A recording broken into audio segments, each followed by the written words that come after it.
the championship game based on who wins tonight's game. Yeah, there's a whole lot to gain for Virginia. As you see there, there's a whole lot to put at risk here for Florida State. Can they not look ahead to next week when they have a big showdown coming? They better take care of business tonight. Cam Ross, a very dangerous return man. Won't get a chance here, though, as every kickoff this season has been a touchback so far for Florida State. The strong leg of Jake Weinberg puts it through the back of the end zone. And now Chandler Morris, who threw an interception on the last drive at NC State in a 4-point loss. He throws a touchdown pass right there. This is an undefeated Virginia team potentially coming into tonight. He's had a very good start to the year. Yeah, he's a guy who hasn't gotten a lot of national recognition, but I can assure you this young man can throw the football. He's athletic outside the pocket. He's got full command of this offense. They've adapted it to him. He'll have a very stiff test here tonight against this FSU defense.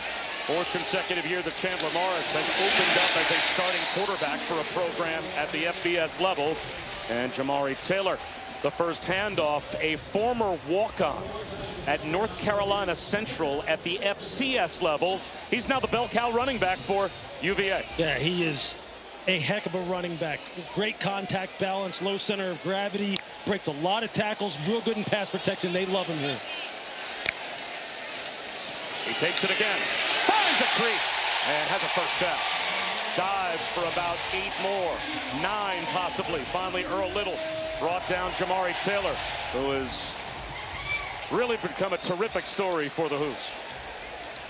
This revamped offensive line for Virginia. They've had some injuries. We'll get into it as the game progresses. They lost some of the guys who they were counting on, but they are right now battling this huge defensive front for Florida State. Morris rolls out to the sideline, and cradling the ball is Jamal Edgerrin. Another first down for Virginia. Virginia, you're going to see here tonight, they have got some guys that can really go on the outside. Jamal Edgerrin, 6'3", 221. Trell Harris, number 11. Keep your eye on him. He's the big playmaker.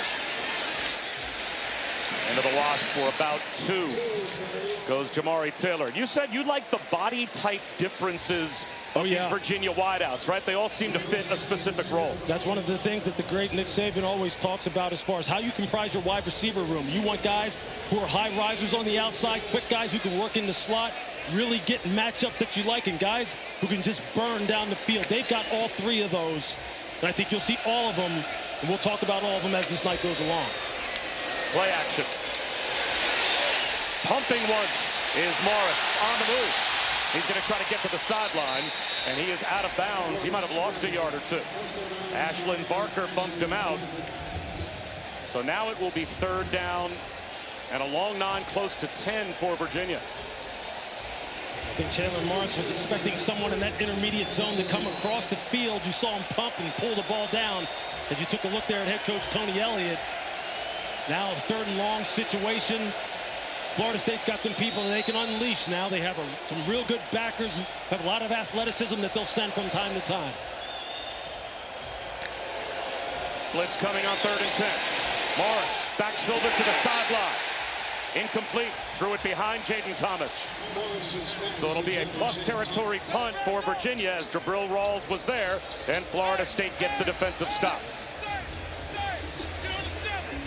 If you're Virginia right now, you just want to play the field position game. See if you can pin this explosive Florida State offense deep in its own territory. As we get to take a look now at Tommy Castellanos, one of the most explosive players in all of college football. Elijah Slibeck's going to try and pin Florida State as deep as he can. Squirrel White had been out. He returns off the injured list tonight. And he'll move up and call for a fair catch here all the way out close to the 20-yard line. So that's pretty good field position on the exchange for the Noles.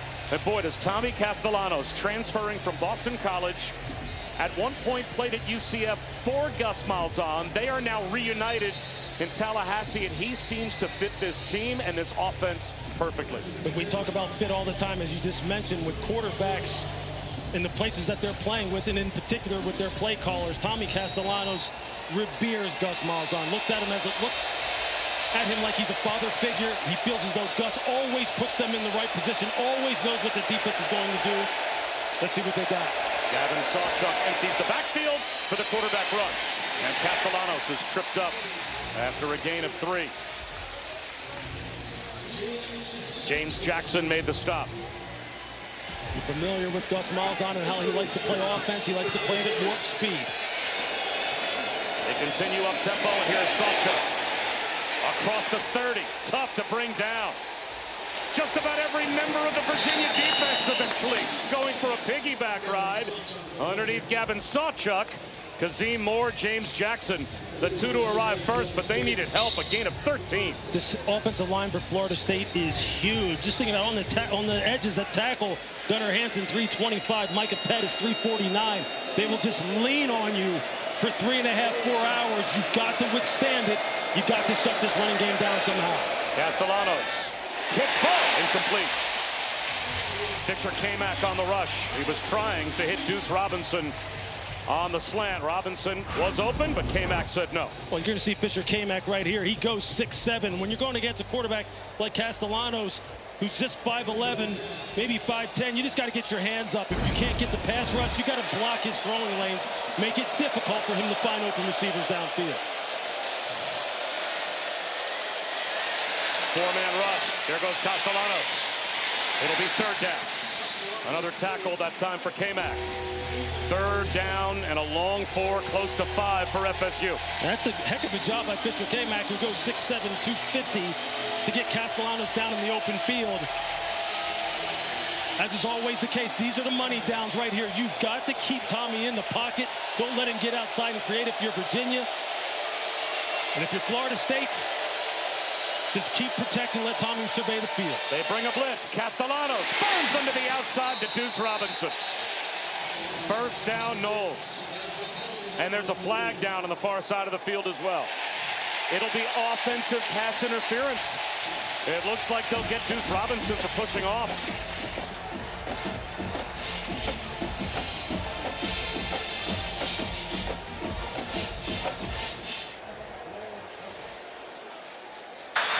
Pass interference. Offense. Number 0. 15-yard penalty. 3rd down. You'll see, you take a look at it here. You see Deuce Robinson. He's going to get his hands extended when he's coming out of that route. Really, he doesn't even necessarily have to do that. He has the size advantage at 6'6", 223 over Donovan Platt, the corner that he was going against, who's just 5'11". But this is where Virginia wants to keep Florida State. They want to make Tommy Castellanos have to beat them with his arm. And they got to get pressure on him. They rush 4. Castellanos checks one down underneath, but Sawchuk had to dive just to make that catch. So it will be a Florida State punt. And Virginia about to get the ball back. A little bit of a feeling out process for both offenses, both defenses. Gather some intel, kind of settle in here. Now the game can begin. Max Cimento hasn't punted in back-to-back games. The first time that Florida State fans have seen the punt group on the field since the Alabama opener. I guess that's what happens when you're winning games 77-3. Fair catch straight by Cam Ross. A fun start here at Charlottesville. Have to be featured. They have to go hand in hand. And defensively, keep Tommy Castellanos in the pocket. Don't let him get loose, because when he gets loose, it all starts to go downhill for the opponent. Only a 3-man rush. Morris checks it down. Dakota Twitty. He's got 6 yards. Your head coach, Tony Elliott of Virginia, that's what you want. That's +4, +5-yard first down gains. Now you're sitting at 2nd and 5. Now it opens up the playbook for you. They fake the inside handoff and swing one out trying to get Cam Ross a touch.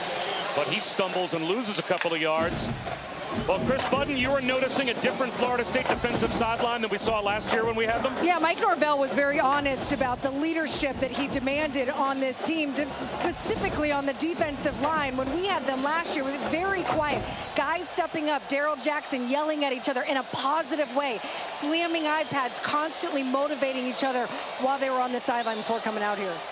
And Tony White certainly has infused some of that as the new defensive coordinator as well. And they have forced 3rd down and 7. Clean pocket. but well short of the first down. Squeezing one into a tight window was Chandler Morris. But Florida State did a really good job of guarding the sticks and just gave no room to Jamal Edgerrin. So it will be a punt for the second consecutive possession to begin for Virginia. And Tony White, the defensive coordinator from Florida State, who you mentioned is a superstar. If you take a look at Tony Elliott, the head coach from Virginia, and he knows explosive plays is what Virginia has really featured. Just think of that game last week against Stanford, throwing the football all over the yard, down the field. They got to make sure that doesn't happen here tonight.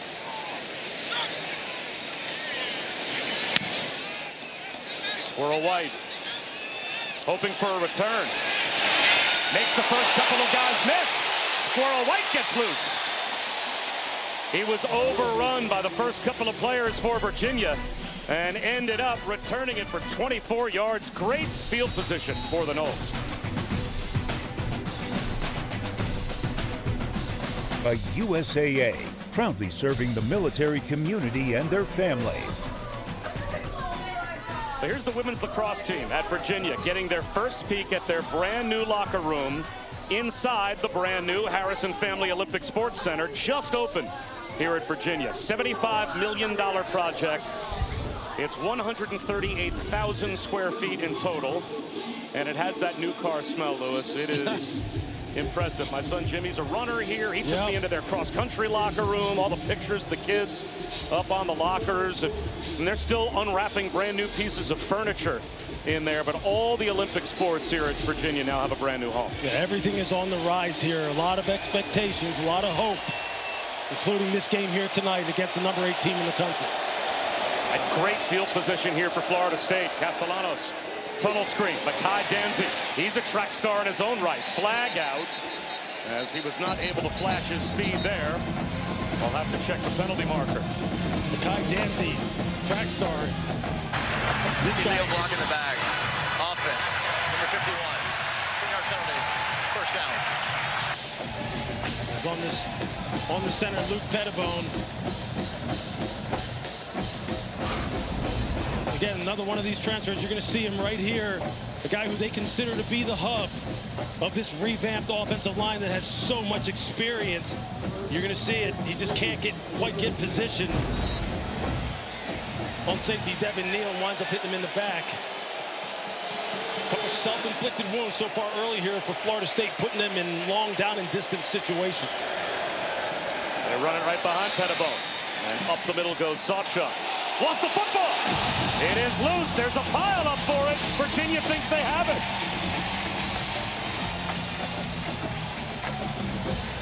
Well, the officials did not signal that Sawchuk was down. It looked like Anthony Britton popped it free, and Virginia's got a takeaway.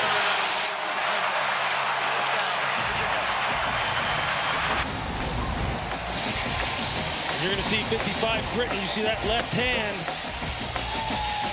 just coming in there, just keeps probing for the ball, and as he's going to the ground, no knee on the ground. Nothing has touched the ground. Looks like that ball may have started to move. And Fisher Kamak was the last out of the pile with the football. Micah Pettis, the right tackle, trying to explain to Mike Norvell what he thought happened, but watch 55, Anthony Britton ripped the ball out. Recovered by the defense, and it's under further review. It's hard to get a real clean look at it to see if that ball is actually coming out. Now, we have the best thing in college football again on our show tonight, because the ACC allows us to eavesdrop on the collaborative replay process. We'll listen in to the operations center as they review this turnover. All right, guys, it's Nate. I'm up. Ruling on the field is a fumble recovered by the defense. We have a clear recovery by the defense. Thank you, Nate. Showing you coach's end zone. You see the ball is loose there.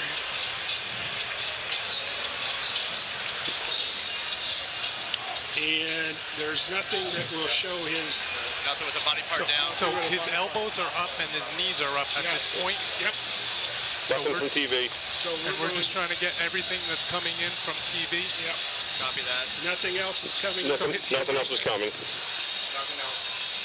So as of this point, we have nothing to be able to overturn this, and I believe the only question I'm trying to identify is his left elbow.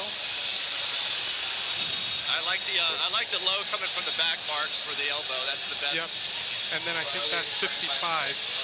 So right now, the ruling on the field is upheld. Are we all in agreement? Replay C is a slow-mo with the hand of the is a look at the ball. And has TV replay C. Replay C. Send us everything. Replay C. Okay. C. Replay C. Oh, replay C. Take a look at him coming through the middle here, the runner. One more look coming. Okay, that's In-house. And Delta's an in-house also coming in now. okay. I like upheld, Mark. Yeah, like I that agree. ball, I'm just too. looking at this one right here. Ruling on the field is upheld. I agree. Yes, we're good. All right, guys. Upheld, thanks. Nate Black, our referee, about to tell the crowd here what you know. The ruling on the field is upheld. It's first down, Virginia. So our thanks again to the ACC Operations Center, Nate Black, the referee, allowing us to eavesdrop on that conversation, and it is Virginia ball at the 38-yard line of Florida State. That's exactly what Tony Elliott needs for his football team now. Sudden change situation plus territory. Defense is always coached. Be alert for the shot up top. Who is the home run hitter? Could it be a play action type of pass? You got to be alert for it. They'll run it with Jamari Taylor. He grinds out 3 yards. Jamari Taylor, when he was at North Carolina Central at the FCS level, went to a walk-on tryout and made the team and ended up becoming a top 10 rusher in school history. And now he's the lead running back for a team in a Power 4 conference. And they absolutely love him here. They feel as though he exemplifies everything you look for in an every down back, a bell cow type of guy. Can pass protect, run between the tackles, outside the tackles, catch the ball. He can do it all. Give it to him again. And he is swallowed up after a gain of a couple. You know, Des Kitchings, the offensive coordinator for Florida State, with flags thrown late, part of the offensive coordinator for Virginia, was funny talking about Jamari Taylor. We have to check this penalty marker, though, thrown in the middle of that pileup. Seemed like well after the play was over. After the play was over, personal foul, unnecessary roughness, defense, 0. 15-yard penalty. Automatic first down. So Earl Little, who is probably as emblematic of the rebound culturally of this defense as any player for Florida State, is guilty of the personal foul. Like he was the one that Mike Norvell told us when he hired Tony White. He thought that Earl Little would benefit from the scheme that Tony White was going to put into play, and he absolutely has been the heart and soul so far this year. Morris to throw. He's got a one-on-one in the end zone. Incomplete. Tried to find Trell Harris. Jerry Wilson in perfect position coverage-wise. You're going to see Earl Little here. You're going to see some hand fighting going on in there. He came flying into that play late, but I can promise you this, he will make some plays for this defense tonight. And you saw there on the last play, they tried to get the double move to Trell Harris. He is the big play guy on the outside for Virginia. And they will try to get the ball to him here again. Three-man rush. On the left flat. And he is planted. A form tackle from Elijah Herring. Jabril Rawls there as well. So, a red zone third down coming here for Virginia. Florida State does a great job. As you see here, the red zone statistics for Virginia's offense. 58% TD percentage.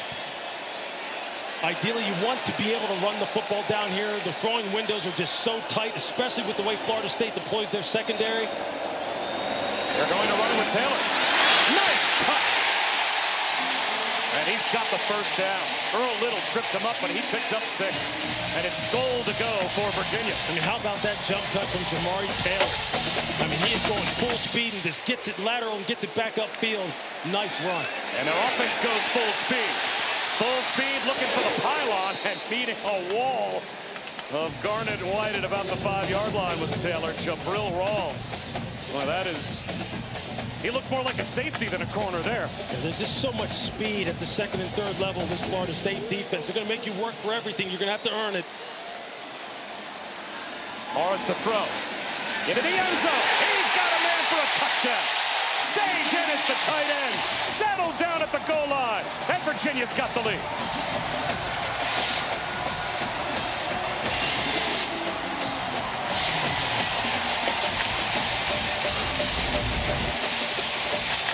One of the things you're going to look at, you're going to watch Sage, watch him just settle right here at the line of scrimmage, but watch the back secondary players. Look how deep they are in the end zone. One thing you're always taught when you're playing pass defense down on the goal line in the red area is defend the goal line. All they have to do is break the plane. You drop into the end zone, people can just spot up just 1 foot beyond the end zone, right on the end zone line, and it's a touchdown. You have to be smarter than that and make sure you defend the goal line. Now, Lewis, we showed the red zone touchdown percentage, not great for Virginia, but when they get it goal to go, this is the 15th time they've had a first down inside the 10-yard line. 13 of the 15 have been touchdowns. Not too bad. Bob Lewis and the Noles, they've hurt themselves here in the early going. Yeah, they have to keep their composure. You cannot have those disciplined type of fouls and give this Virginia offense more cracks at it. This team is explosive now. They've already shown you that, and they're resourceful. Tomorrow on SEC on ABC, college football triple header. We'll start with Notre Dame, Arkansas at noon Eastern, followed by LSU and Ole Miss, and then Georgia, Alabama. The night capped off on ESPN as well, with Colorado hosting BYU. All of these games available on the all-new ESPN app as well. So now Tommy Castellanos will try and respond. This is a little bit of unfamiliar territory for Florida State in this young football season. We talked about it in the open, the competitive character, the desire to compete, the desire to handle, and the ability to handle adversity. They got some of it here early on. Let's see how this football team responds. Play action for Castellanos, delayed blitz. He's got a one-on-one, and a drop ball. Was that a catch turning upfield by Danzy, and another giveaway? I think they'll call this catch fumble, and they will. Devin Neal recovered the giveaway by Danzy. See Makai Danzy. You see the defensive backs are going to give him a ton of speed. He has a ton of space. He has world-class speed. He turns up, makes a football move. Looks like he had possession of the ball, just drops it. Just trying to put the ball away. And Lewis, you said the key words, 2 feet on the ground with complete control and becoming a runner, right? Making a football move. We've got Matt Austin, our officiating expert. And Matt, it looks like this was quickly confirmed. Let's see. I think they're still looking at it. Yeah, I don't like this. To take a look. Yeah, I don't like this as a catch. He's trying to turn. Looks like he has firm control. As he turns upfield, the ball comes loose immediately. I don't think he had time enough to make a true football move. I think this should be overruled to an incomplete pass. Interesting. Let's see if that's echoed by the operations center as we listen in. Fumble recovered by the defense. Jake had firm control, possession, and a football move. Right. Okay. It's ruling on the field. All right, Nate, we're showing you the high right end zone. Yep. We'll play full Keep speed. working through D. D doesn't help us. D and A are the same. Really get full control of it when he's trying to make that turn. I like that look. Can we see where he tries to? Can we see once he's making contact with the ball a little slower? Yep. I got nothing else coming in. So if you go high right end zone, you'll see that ball coming out. Yeah, that's what we're on right now. And we want to play this in live time. Yep. And on this one, I'm good to go incomplete. Everybody's in agreement. I'm in agreement, yes. I like it. No firm control here, right, guys? Control, yeah. So we're going to go second down, 25-yard line. 25, yeah. We're going to sit it. And then we're going to be on #2. All right, I'm good. Thanks, guys. Thanks, guys.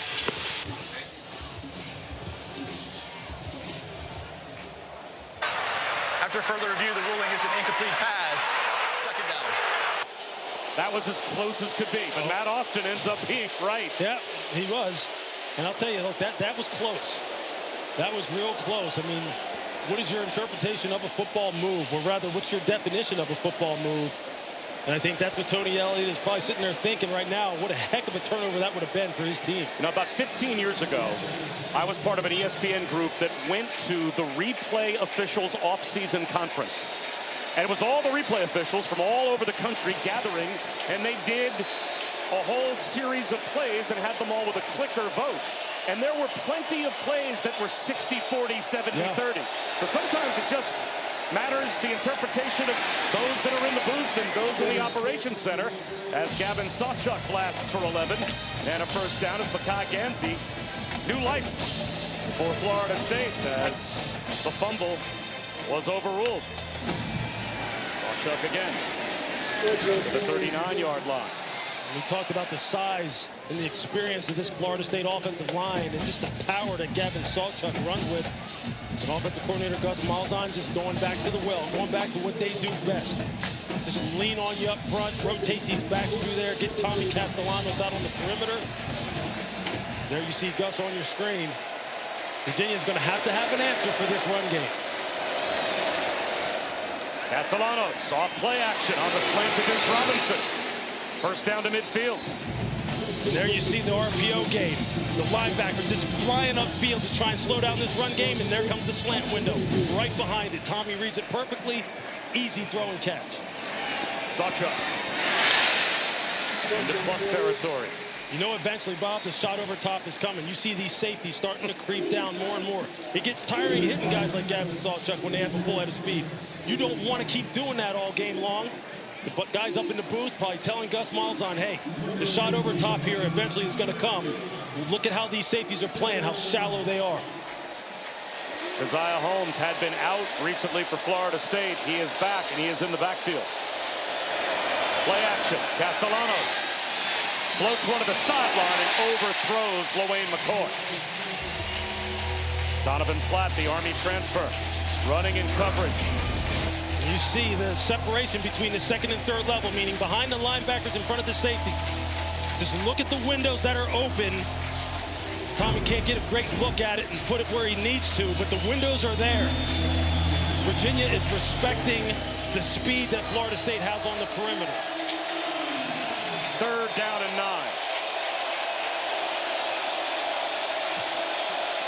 Virginia shows blitz.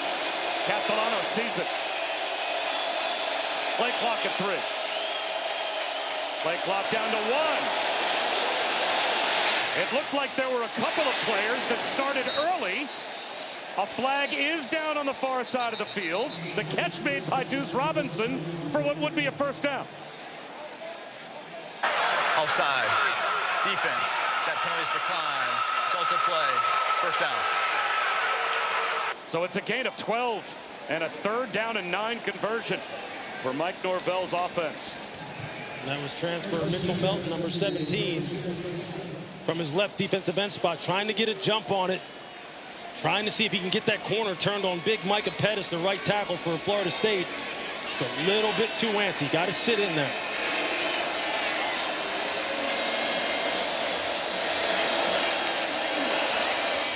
First carry of the night for Keziah Holmes, and he bowls his way down to the 20-yard line. 17 yards right through the heart of the Virginia defense. Virginia playing with a too-high safety look. The box is light. Florida State running the football as they should. Holmes again finds another big lane. Inside the 10-yard line down to the 5. First and goal, Florida State. Jason Prevard saved the touchdown. See what this tempo does. It forces you to communicate quickly. Virginia late getting lined up. Gap control gets compromised. Florida State will find your weak spots. And now the true freshman Ousmane Kromah comes into the game as the running back, still with 15 on the play clock. And you think you get a break with Sawchuk not being in there. Kromah goes 220.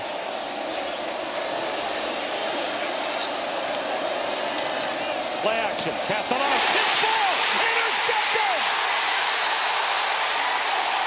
Prevard on the blitz, got the tip and the pick.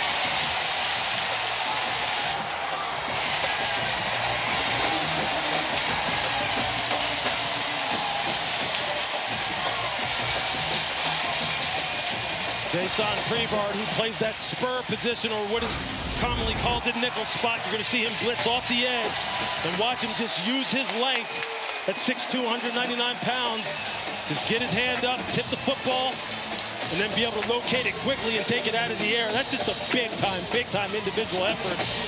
Nice call on the pressure by defensive coordinator John Rudzinski. And that's the kind of turnover you're looking for. That's what will give your offense life once again. Fantastic start for Virginia. Second Florida State giveaway. Sidearm pass. Cameron Courtney close to a first down. Gets right to the line to gain. They'll say without measurement, he picked up 10.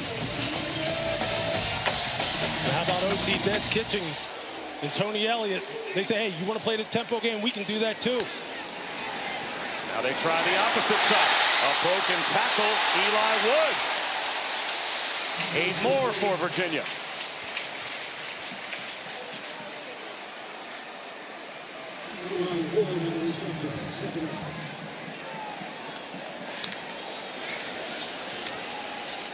Xavier Brown, first down. And that will take us inside of a minute to go here in the opening quarter. When Virginia's got to have it, they're going to run behind the left side of their offensive line. Mikhail Boley, number 52, their left tackle, as good as any in the country. Super athletic. His father was an NFL player. Brown again, turns the corner.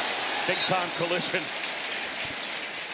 He earned all 3 of those yards. Edwin Joseph came up and lowered the boom. Tell you, these safeties for Florida State, Joseph, number 3, Earl Little, 0, Ashlyn Baker, 27.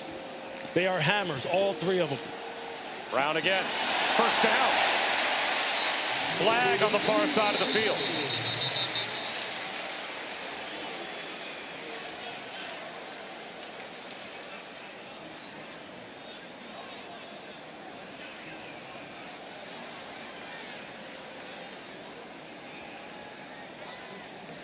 You're going to get 12 men on the field, possibly. At tempo.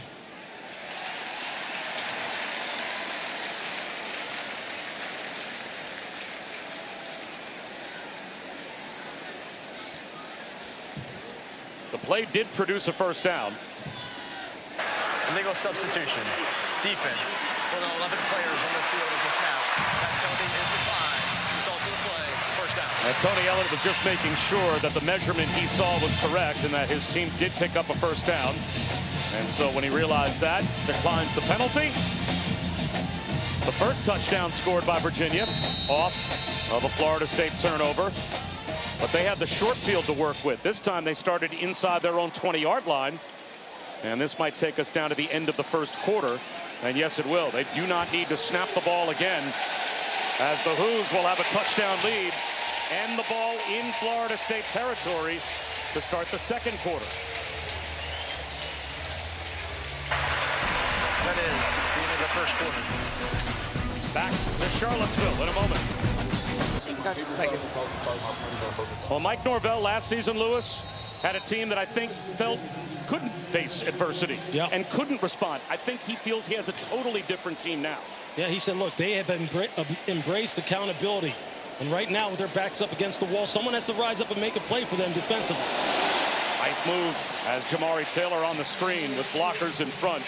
Picks up 6 to the 40-yard line. And Chris, the adversity right now is right in the grill of Florida State. It is. As soon as Mike Norvell got done talking to me, he went up to the offense on the sideline and said, 1 quarter down, we have 3 to go. Control what you can control. Well, they're trying to control Jamari Taylor, and they're not doing a great job of it.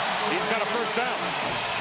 Again, you see this Florida State defense trying to protect against the big shots. And offensive coordinator Des Kitchens and Tony Elliott, they're taking what they're giving them. Check it down underneath, emphasize the short intermediate passing game, because they've got guys that can make you miss in the open field. You've seen Jamari Taylor and Xavier Brown already. They are having a big night.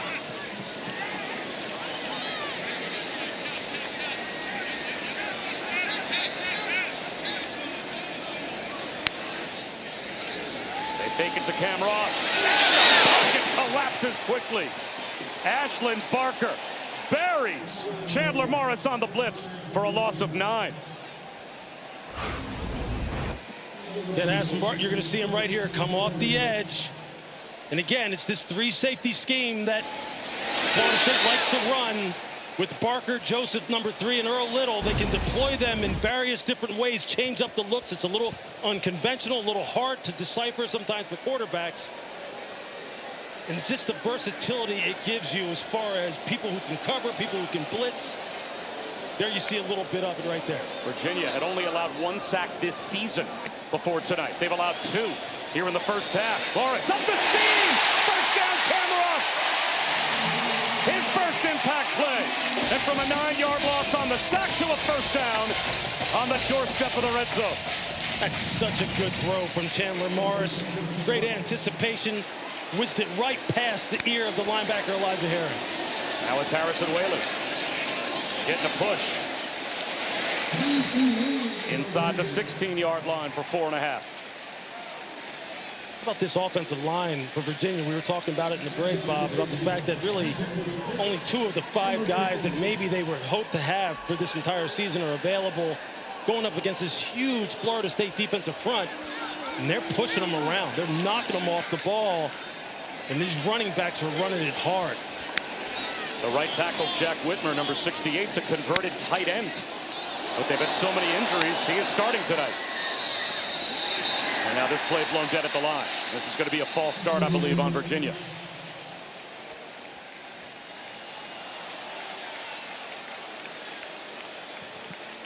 False start, offense, number 78, 5-yard penalty, second down. That's the first Cavaliers penalty.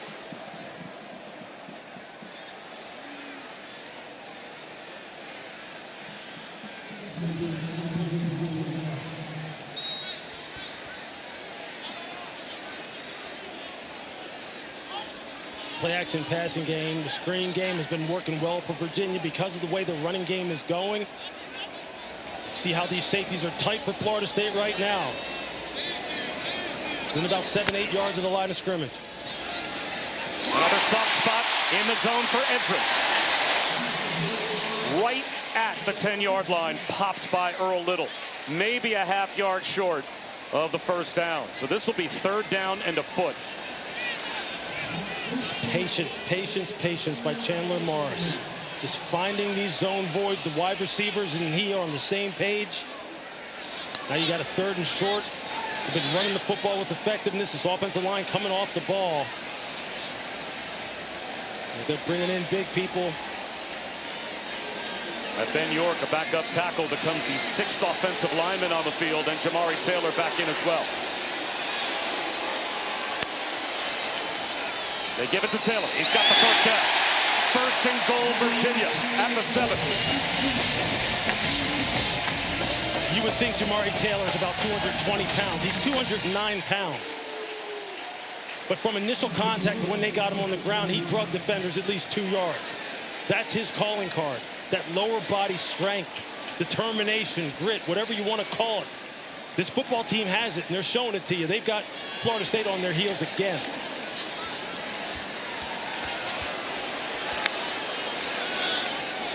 A fake and a back pedal and a throwaway for Chandler Morris. That little shoulder pump didn't affect the Florida State defense the way he hoped, and so lived to fight another day. It's 2nd down and goal. Yeah, give the Florida State defensive backs a lot of credit. They've tried to hit them on a couple double moves down the field, and they've played them perfectly. They've just got to defend the goal line now. Don't get caught a yard, 2 yards deep in the end zone. This underneath passing game has really been giving them problems. You've got to defend the goal line in the passing game.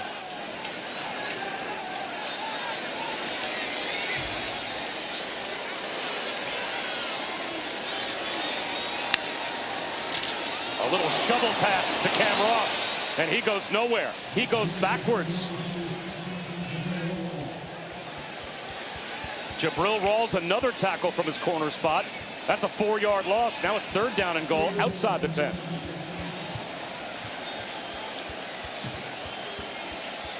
How aggressive play calling are you here? Are you forcing one in the end zone, or are you thinking more field goal now that we've gone backwards a couple of times? I think here, look, if you're Florida State, I think you're probably going to play this with coverage. Let's see how they look, how they deploy here. I think you're trying to find a soft spot in the zone again. As far as throwing the football, you see Florida State trying to communicate it out in the back end. They bring a blitz. Morris steps up in the pocket. He's going to run. He gets to the 5. Reaches the ball out. A Virginia touchdown.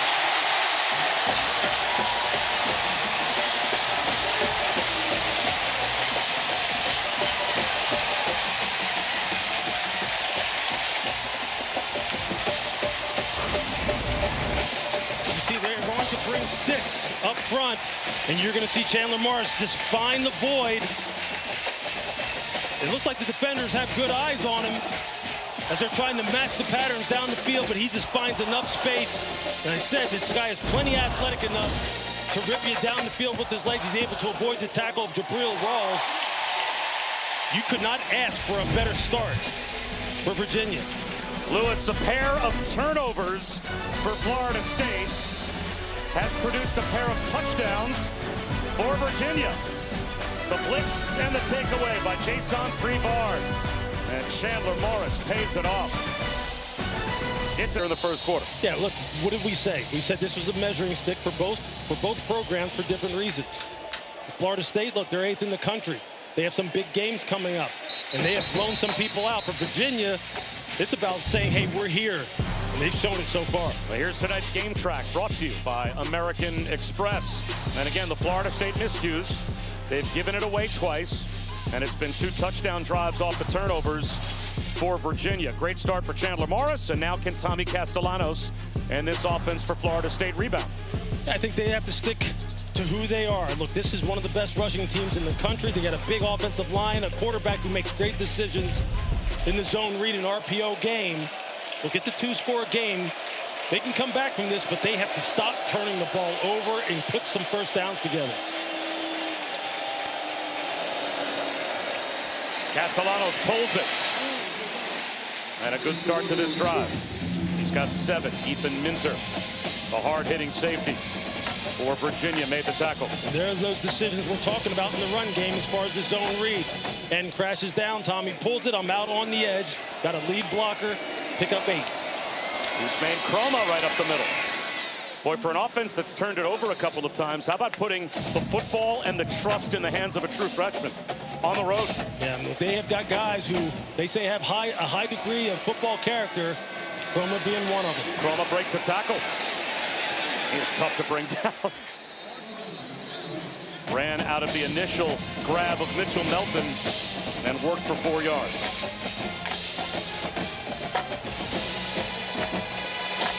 Florida State, of course, beat Alabama 31-17 to start off the regular season, and then scrimmages against East Texas A&M and Kent State. Now a road test tonight to begin the ACC schedule against Virginia. Castellanos to throw. Down the sideline. Back shoulder perfectly timed. And breaking tackles, Deuce Robinson. Dragging a tackler all the way down inside the 10-yard line. Devin Neal saved the touchdown. It's 1st and goal, Knowles at the 9. They have found a matchup that they like. Deuce Robinson against Donovan Platt. They love the size advantage. They have been working this all game long. Up-tempo, Sawchuk hammers his way inside the 5, down to about the 3. And Deuce Robinson goes 6'6". Donovan Platt 5'11". They just like that size matchup. Big guys beat little guys more times than not. And there you see it. Just put the ball in a place where he can go up and get it and use that catch radius. He's got 3 for 70 so far in this football game. I have a feeling they're going to be calling his number more. Now he's got one-on-one down here at the bottom of the screen. Instead it's Sawchuk. Turn back. Second effort. Jameer Carter said no. 2nd down and goal. 3rd down and goal, pardon me, at the 2. With Florida State, you need to stop the bleeding. You got to put a score in here. Players over plays. Deuce Robinson has been producing for you. And now you see Virginia with their counter. They put Jordan Robinson, their 6'4" corner, size on size. Try and get a better matchup. They go to a wildcat formation. Sawchuk takes the direct snap and goes up the middle untouched for a Florida State touchdown. There's the Knowles response.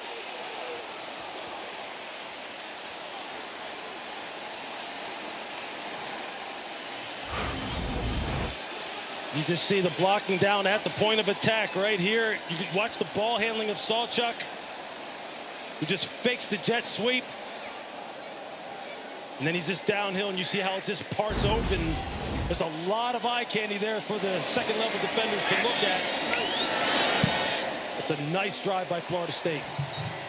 Last season, Florida State, they might have folded in a game like this. Not this group for Mike Norvell.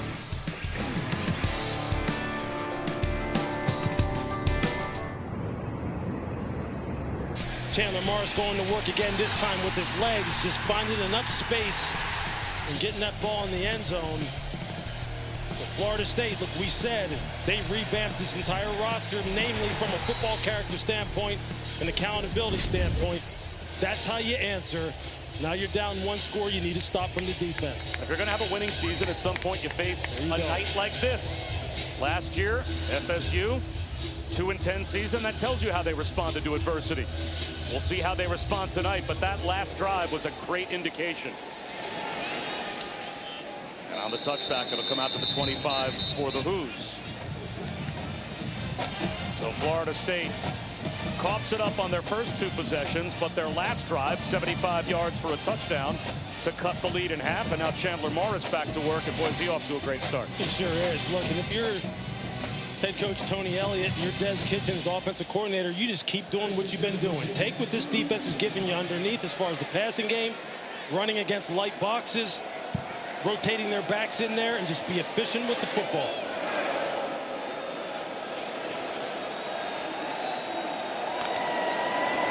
Play action. Extending the play as Morris directing traffic. Floats one up the sideline and has it picked off. Edwin Joseph jumped the route.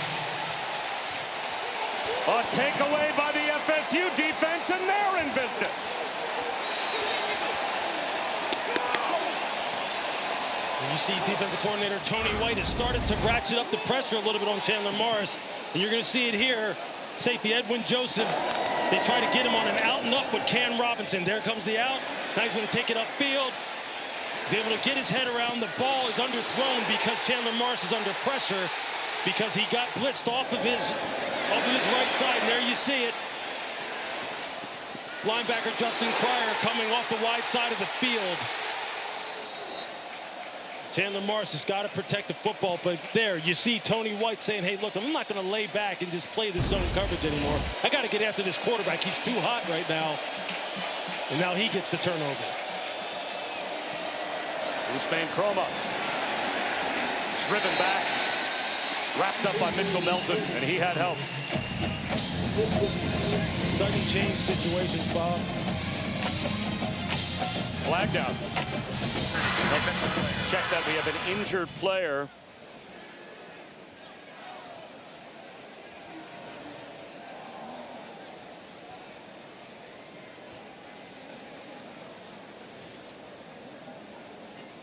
So we'll step aside and check on the injury when we return. Timeout on the field.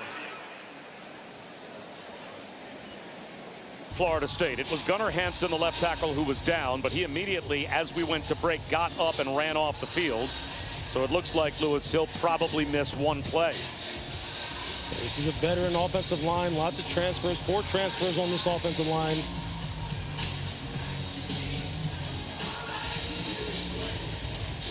It looks like Jacob Rizzi, number 64, is going to come in for at least one snap and take over at left tackle.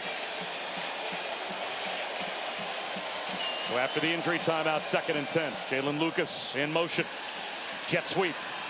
And boy, he can fly. Jitterbugs down the sideline. He's just tough to find. Yeah. James Jackson eventually found him. Close to a first down. He got 8. As soon as you see him come in the game, you are automatically alert. Jet sweep and routes out of the backfield.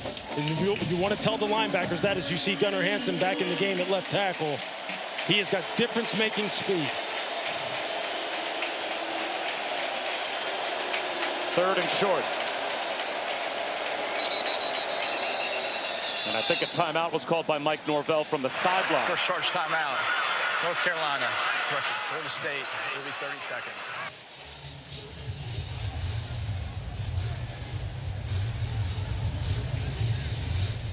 So Florida State spends their first time out. We've got a quick word from Verbo.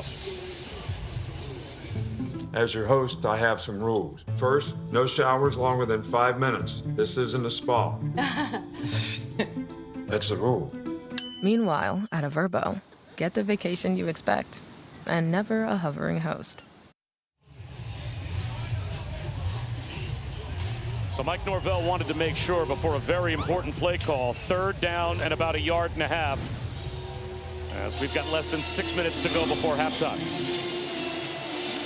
I think with the way his offensive line is starting to move the line of scrimmage, you got to figure here maybe this is 2-down territory. So do they take a shot throwing the football? Do they go ahead and just try and pick up the first down? Salchuk has been running it hard, as Chroma has as well. Completely different formation and personnel group after the timeout. Castellanos makes a man miss. Cuts it back at the 5 at the goal line. It looks like he may have been brought down just shy of the goal line. The ball popped out.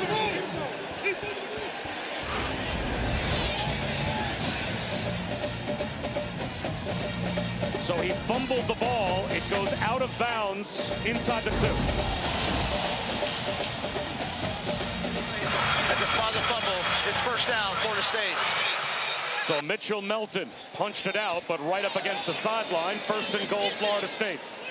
They absolutely dodged one there, and here again they're going with the Wildcats. Looks like they're going to have Randy Pittman, their tight end, lined up as the quarterback. Randy Pittman just returning from injury tonight. They scored a touchdown out of a Wildcat formation once, and they'll do it again here. Florida State a point after away from tying the game up.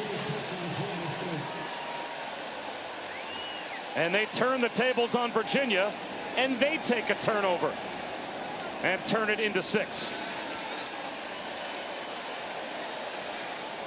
See just how diverse they are offensively as far as the running game is concerned. They've got so many weapons, so many different athletes. But make no mistake about it, they want to run the football and bludgeon you. And they're starting to turn it up. When do you know the character of a team has changed, Lewis? When they're down a couple of touchdowns on the road, how do they respond? We have now seen Florida State respond. Yeah, Edwin Joseph with the interception, he gets it started. And why does he get it started? Because Justin Cryer is able to pressure Chandler Morris outside the pocket, and then he makes an ill-advised throw. And now you're in business. You're in plus territory. The offensive line's going. Tommy Castellanos has a good run. And then you put your tight end in the Wildcat and let him get on the party. And now it's like new ball game. It's 0-0. Look, if you're Tony Elliott, you got to say, hey, look, it's just basically we're just starting the game again. Okay, we've got the intel. We won on one another. But you see it here. Turnovers have made the difference. It has given teams life. It's given them good field position. It's given them momentum. And we're in for a good one. Well, these are 2 offenses as well that are 2 of the top producing offenses in all of college football through the first 3 to 4 weeks of the season. Now, for both, some of that has to do with the competition they've played. But they're 2 offenses that feel very confident as Cam Ross will take a knee. For 20 years, Allstate has celebrated every field goal and extra point made at participating universities by donating to the university's athletic scholarship funds, supporting all student athletes. Thank you to Allstate. Let's go down to Chris. After that interception by Chandler Morris, he came to the sidelines. Cam Ross came to check on him and let him know it's okay. And Chandler's response was, that's on me. Bad decision. I can't force something like that. I got to be smart enough to throw it away. It's only his 2nd interception of the season. The other was thrown on the last drive of a comeback attempt on the road against NC State, where they lost by 4. Jamari Taylor, a jump cut in the backfield for a pair. James Williams, the Nebraska transfer, there to wrap them up. Ball security, decision making, taking what the defense is giving them. Bootleg for Morris. Sidearms one in the right flat, and that is dropped by Dakota Twitty. So now it will be 3rd down and 8. Make the routine plays routinely. You got to catch that if you're Dakota Twitty. Every yard is going to be hard to come by in this football game. Now, defensive coordinator Tony White from Florida State's got you right where he wants you. Now he's got you in 3rd and long. with this multiple scheme that he can kind of like send different people. As you see Tony White, a superstar in the coaching ranks, on the sideline there for Florida State. It's like he's showing pressure again. Virginia is 3 for 5 on 3rd down. They do bring pressure. Morris finds a crosser. Trell Harris to the sideline. That's another 3rd down conversion for the Hoos. What a great play call against man coverage, against pressure. Just run a little rub concept where they can get Trell Harris free on the shallow cross. Just make his way through the traffic. He's been silent so far in this game, and he has been a big playmaker. You'll hear more from number 11 as this game goes on.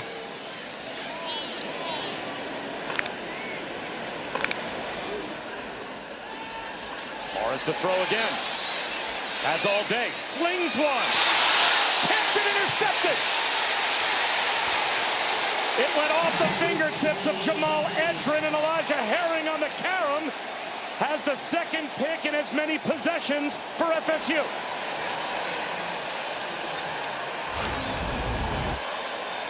You're just going to see it here. Just watch. You're going to see the traffic as Edgerrin comes across the field on this deep over.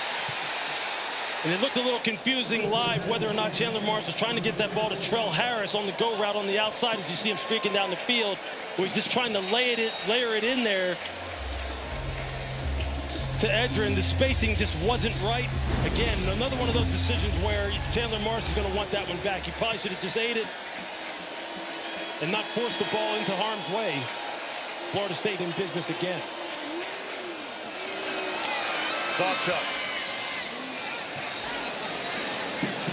The 40-yard line, maybe the 39. He's got 6 yards on 1st down.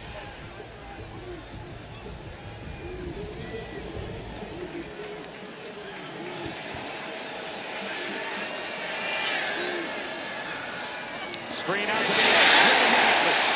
Squirrel White with nowhere to go. Emmanuel Carnley immediately shut the door.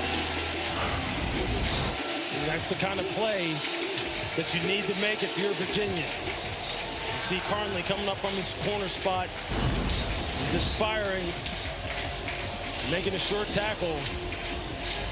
This is a key 3rd down. You got to now, if you're Virginia, now you have to stop the bleeding. You got to get off the field here on 3rd down. You got to slow down this momentum. Assignment sound.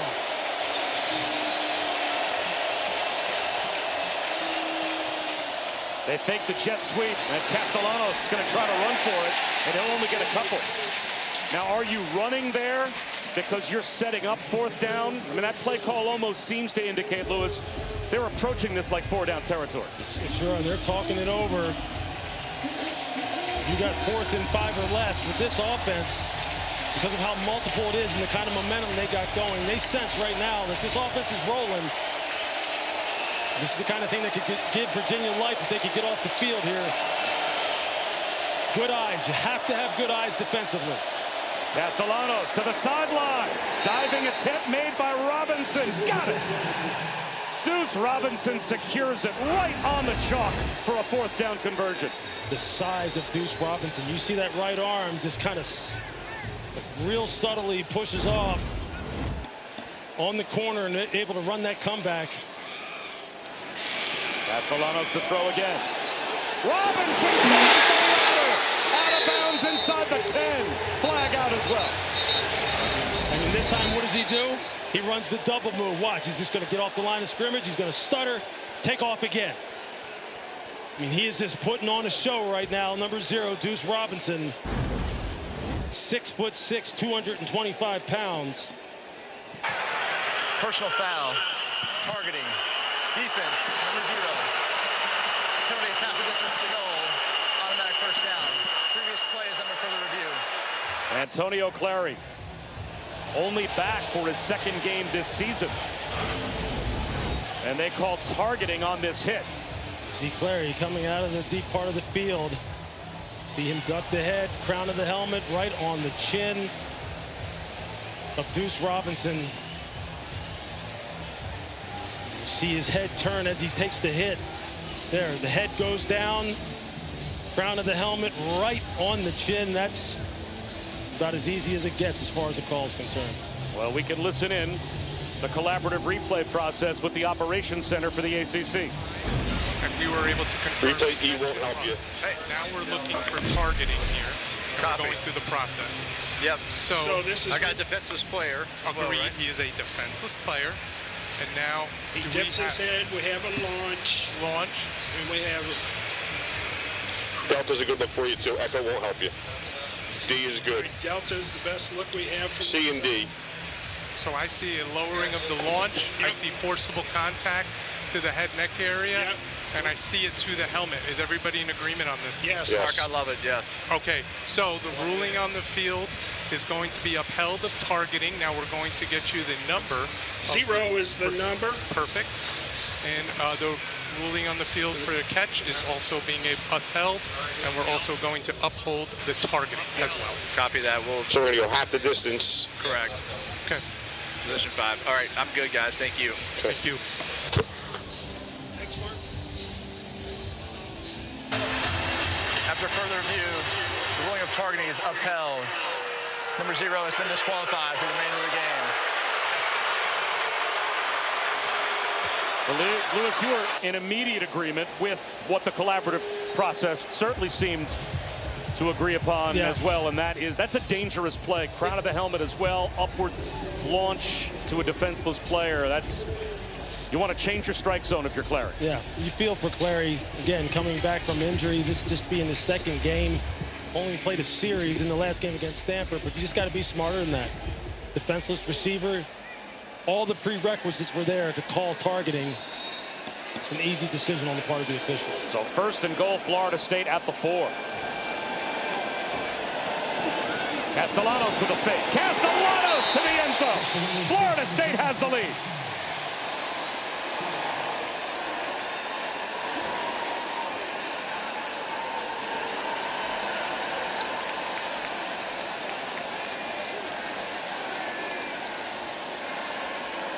This offensive line, the left side of this offensive line, Gunnar Hansen, Richie Leonard, they have been doing work in this quarter in the run game. Just moving people off the ball. Gus Malzahn really changing up the looks that he's given this Virginia defense. Virginia has just had no answer for the physicality and for the scheme. Both teams have turned it over twice, and both have turned into touchdowns for the opposition. Yeah, again, this is just one of those situations where if you're Chandler Morris, you're throwing that ball into traffic. Again, I'm not quite sure who he was trying to get it to. It looked like he may have been trying to get it downfield to Trell Harris. And here you just see Castellanos doing what he does best. Running behind this huge offensive line. It's hard to see him. He's so quick and so instinctive, and they are just moving people off the line. And honestly, really, I mean, it's been the passing game that has really opened some things up as well. I mean, Deuce Robinson has just been going off in this game. Now, Castellanos reunited with Gus Malzahn. Didn't play a ton for him at UCF, but obviously there's a chemistry. Play caller, veteran to quarterback. What makes that relationship work? I think it's just trust is what it is. What did Tommy Castellanos tell us? He said that Gus, quote, is a wizard. When he tells us a team is going to be in a certain defense, when they give you a certain look, that's the defense they are in the majority of the time, and they have full trust in his play calling, and you can see it in the way they're playing. Weinberg through the back of the end zone. 32 kickoffs now, 32 touchbacks for Florida State. And obviously you talk about having a history with one another. Well, these two have a history with one another because Gus Malzahn, all the way back when he was calling plays for Tulsa, had a GA on his staff named Mike Norvell. Yeah, how about that? And Mike Norvell, like he said, he was just having some discussions with Gus Malzahn as far as other offensive coordinators maybe he could possibly hire at the end of last year, and kind of just popped the question, hey, unless you want to be the offensive coordinator. And Gus thought about it, and here he is. And it's the perfect hire, the absolute perfect hire.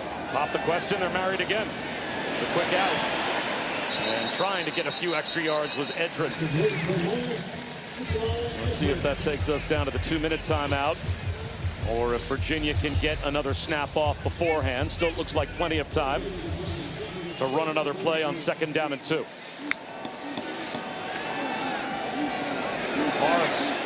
checks it down. Spin cycle for Jamari Taylor to pick up the first down. And now we do reach the 2-minute timeout.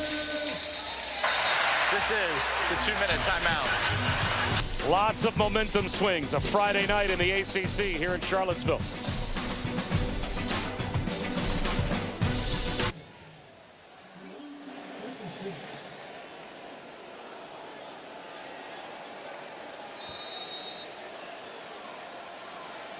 All right, Zubin, all 3 timeouts still in the pocket of Chandler Morris and Virginia. Edrin, check that. Dakota Twitty muscles his way out of bounds for 5 yards. What's the message that you're giving Chandler Morris right now if you're the coaching staff for Virginia? Just take what they're giving you. Don't try and force this ball down the field simply because you're starting to feel real confident. Same play, same result. First down, Dakota Twitty. They could have easily tacked on 15 there. Dakota Twitty was 3-4 yards out of bounds and took a hit from Elijah Herring. Crowd reacting to that as it's replayed here at Scott Stadium.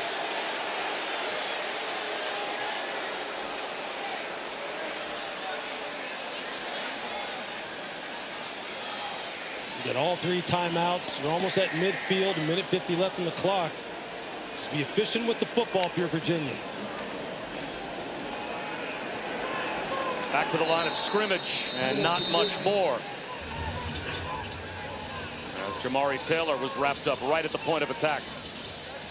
Mandrell Desir, he and his twin brother Darryl. They are tough to move for Tony White up front. It's nice to have a couple of true freshmen make that impact. They are incredible, and Tony White said these guys are animals, man. They want it. They are hungry for greatness. Just true freshmen. Morris on the slant. Tip ball finds its way into the hands of Trell Harris. Nearly a pick. Instead, Trell Harris spinning, carrying tacklers. Virginia in business. That is a heck of a break by Jerry Wilson. Look, he shot out of a cannon. He's just got to make sure that as you're going for that, you got to make sure you can secure the tackle as you're trying to go for the pick 6. Look, we said we would hear from Trell Harris. A lot of football game left to play. And there you see his unique playmaking ability. And Virginia can be somewhat deliberate with all 3 timeouts. And they can run it as well. Jamari Taylor. House call! Touchdown! Who's?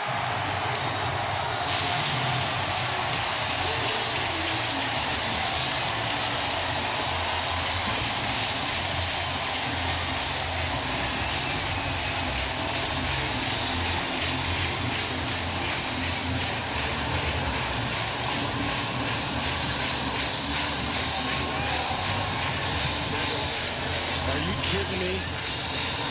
Wait till you see this collision again. Jamari Taylor, he's that dude.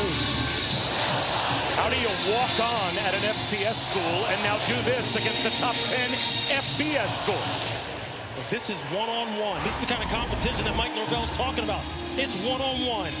You versus you right here. And just watch what happens. Earl Little doesn't wrap up, but he's coming downhill full speed. Boom!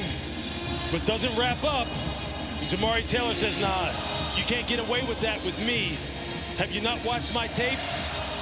That's a heck of an individual effort. Look, Mike Norvell talked about the fact that he put his players in one-on-one situations all off-season to see how they would respond. See who was going to win, who was going to lose, and how you're going to respond to it. And that's one of his guys right there, and you see him. He's telling him, you got to finish. You got to finish and wrap up. You see his lips. He's telling him, wrap up. That's football at its finest right there. Trell Harris making that play off of the almost pick 6 by Jerry Wilson. Here comes Jamari Taylor. Man, do you love football or what? We are now tied at 21. Florida State still with a couple of timeouts and 48 seconds on the clock. The 2 interceptions for Chandler Morris cost Virginia a couple of scores. Of course, the 2 turnovers for Florida State were responsible for the first 2 touchdowns for UVA. How many different momentum swings have we had to basically now start fresh with under a minute to go in the second quarter? Look, it's warm here already in this booth and in this stadium tonight, and it's getting heated up with the way these fans are going and the way this game is swinging back and forth. I mean, look at that crowd. They are into it. This is a heck of a ball game.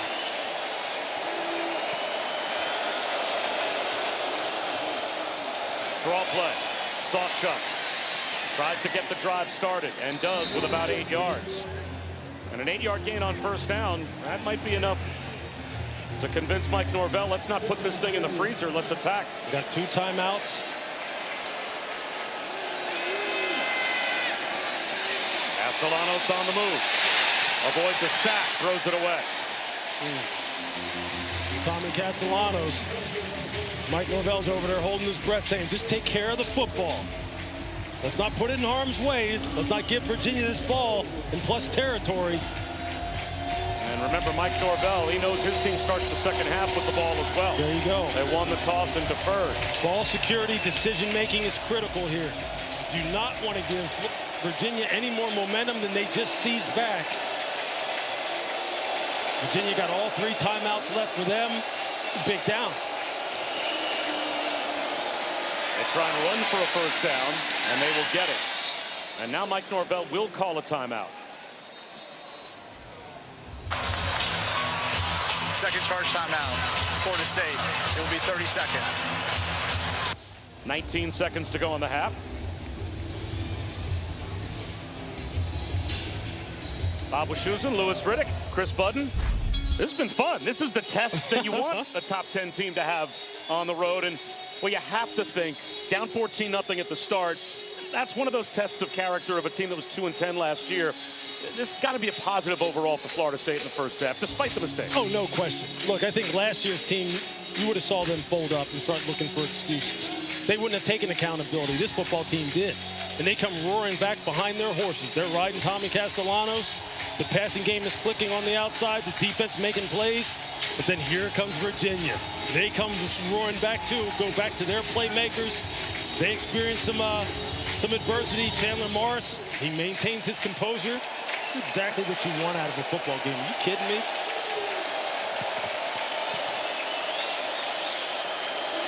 Florida State still with a timeout. And Castellanos slings one to the outside. Catch made by Randy Pittman, and he gets to the sideline. 13 seconds at a timeout. So at best, 2 snaps. Maybe you can get it down to 1 second to go and try a field goal. Can they get into Jake Weinberg's range? Mike Norvell said he'd be very comfortable with Weinberg from 55. They could try one from 60 if they can just get inside the 45-yard line of Virginia. They're going to look for a lot more than that to Squirrel White. Incomplete. And now 7 seconds left in the half. Donovan Platt was trying his best to stay with Squirrel White. If you're Florida State, what do you got, 7 seconds left? I think right now, if I'm Mike Norvell, knowing that I get the ball in the second half, this has got to be a safe play. All right, we don't want to do anything to put the ball in harm's way that you could get some kind of cheap pick six or something where Virginia comes up with the football. I play this a little conservative here. They'll run a draw, and that should take us to halftime. Smart move. Unless Tony Elliott calls a timeout and forces them to punt, but he will not.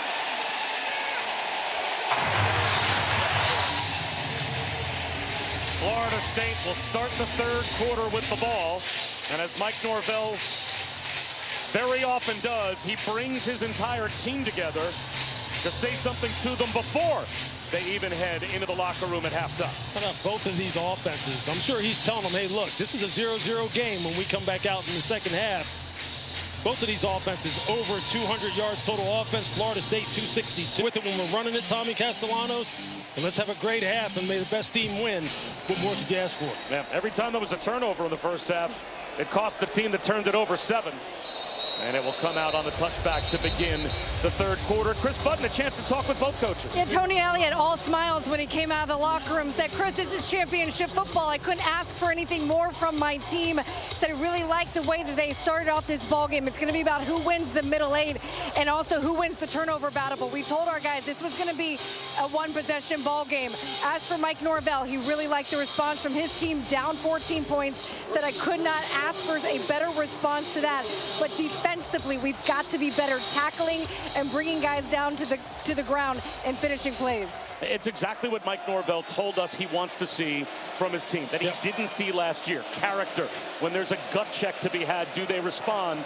They responded in the first half. Will that response continue here in the third quarter? And they'll start it with a Sawchuk carry. And he'll start by losing a yard. Driven back by Fisher K-Mac. Jameer Carter in on the stop as well. This rushing offense for Florida State is one of the best, if not the best in the country. That's priority number one for defensive coordinator John Rudzinski and the 11 men on the field. You've got to slow that down first.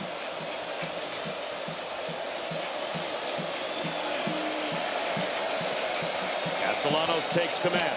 Plenty of time on the play clock. Runs the option and keeps it. K-Mac helps bring him down. And it'll be third down and about 8 after a gain of 3. That is a heck of a job by linebackers James Jackson and Cam Robinson, who we haven't talked much about, number 5, to do it all, everything Mike Backer of playing that zone read. They played it in tandem perfect. Now they got a third and long. Cam Robinson only been out for a couple of games, or back for a couple of games after a collarbone injury. And this quick hitter is there for a first down conversion. LaWayne McCoy settled down past the sticks and moves the chains for the Noles. And they waste no time. Up-tempo Castellanos. Sawchuk. Turn back. Ran right into big Jameer Carter. 6th year, 311 pounds from Baltimore. He took on the double team and split it. At 6'2", 311 pounds, he embodies everything that they want out of a Virginia football player. Couldn't play that any better. Castellanos off play action. Sidearms one left, and Squirrel White comes back and makes the catch about a yard short of the first down. Emmanuel Carnley closed the distance, so it's third down again, 3rd and 1.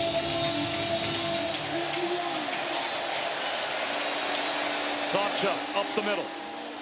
Forward progress very close. And they'll say without measurement that he got there. That's a good, tough run by Sawchuk. James Jackson getting low, trying to prevent him from getting the first down. What you like here is that Castellanos looks real calm in the pocket, throwing the football. Gus Malzahn kind of changing up the passing game a little bit, getting Tommy out on the perimeter, changing the launch point a little bit, showing just how complimentary this offense can be. Whole new defensive line put in the game, and they cannot find Croma. The freshman Usman Croma bobs and weaves all the way down to the 30-yard line of Virginia. 23 yards. You see Tommy Castellanos took a heck of a hit by Daniel Rickard. I mean, it was just big time. Made the right decision as far as his ball handling. Croma again. How about the balance through contact to the 25-yard line? He was hit behind the line of scrimmage and picked up 5 after contact. I mean, Croma's a stud. 216 pounds, a true freshman. You see, between him and Sawchuk, I mean, those two are an all-day assignment. Here comes Sawchuk back in the game. But this is about Tommy Castellanos on this drive as far as the decision-making that you're seeing in the run game, not just the passing game, but in the run game as far as the zone read. He knows when to pull it, when to hand it off. This is why he's such a great fit for Gus's offense. There's Castellanos pulling it, making that decision and going down. Now, maybe, Lewis, we've talked about it, the most underrated part of quarterback play, not just making those decisions, but even checking to runs, right? Like, the quarterback has so much to do with what run a team gets into. That's right. And he is in full control. Now, that time, number 17, Mitchell Melton, made a nice play on the perimeter, turning Tommy back inside. Now they've got a 3rd and medium here, 3rd and 5. Where are you going on 3rd down? Well, I'll tell you what, Deuce Robinson has been going to work. You see him down here at the bottom of the screen, 6'6", wide receiver on the outside. Castellanos on the keeper, trapped up in the backfield and dragged down by Mitchell Melton. The Ohio State transfer, tackled for loss. It'll be a field goal attempt. They call him Money Mitch. You see him right here. Just look at the play he makes coming off the edge. Made a nice play on Castellanos on the play previous, and now again. It is not easy getting your hands on a runner as skilled as Castellanos and getting him in on the ground in the open field. That's two big-time plays by Mitchell Melton. 44-yard attempt for Weinberg. His career long is 45, but they think he has a leg to kick it from 55, if not 60. Plenty of distance, but the direction off. Misses it wide right. Words that haunt Florida State. Wide right. Yeah, that's not what they want to hear. Sorry. Man, bend but don't break, Virginia. This crowd's going to be back into it. Mike Norvell knows this is going to be a 60-minute game. The top 10, because they've been ranked in the top 10 a lot over the years. They don't lose often. Virginia, well, only 3 all-time wins when they've been unranked against top 10 opponents. They only have 6 wins total against top 10 opponents, but 2 of those wins against Florida State. And they've got the ball back. They've got Jamari Taylor on the ground as James Williams wraps him up after a gain of about 4.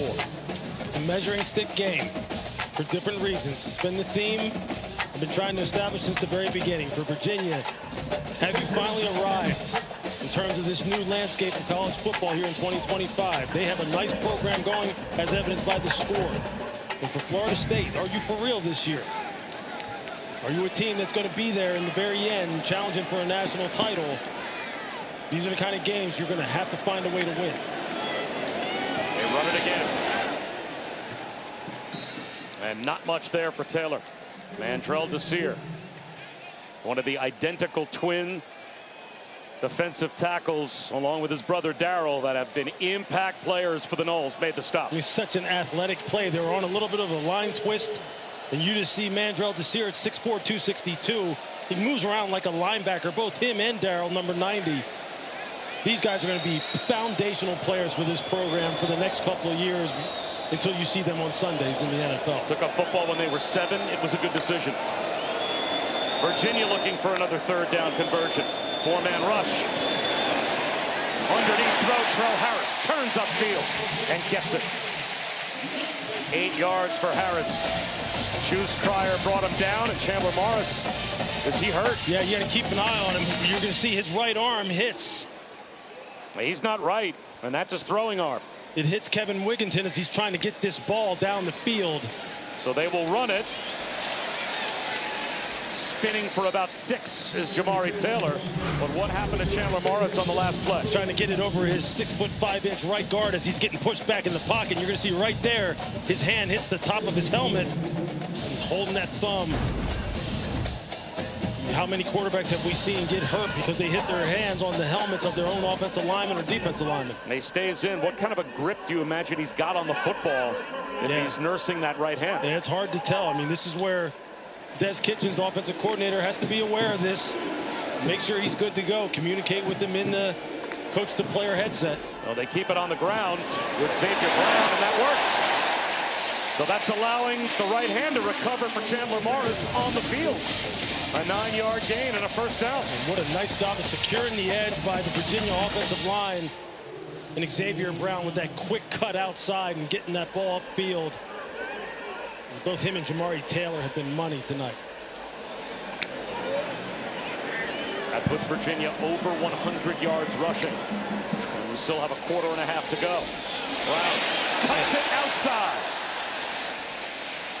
5 more yards to the 40-yard line of FSU. Their run defense only allowed 55 yards on the opening drive when they played Alabama to begin the season.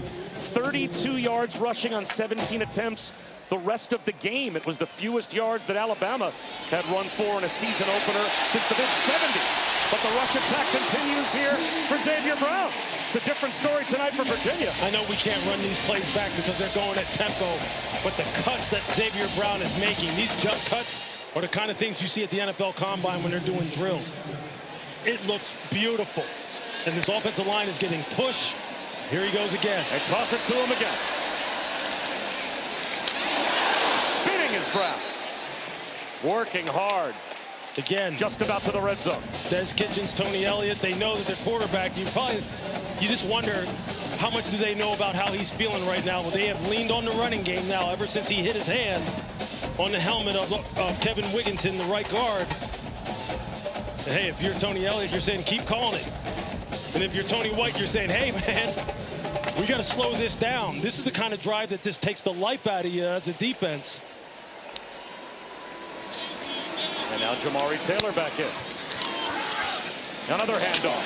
Another crease. Another first down. Oh, then he trucked a tackler. When Darius Jones paid the price when he hit Jamari Taylor.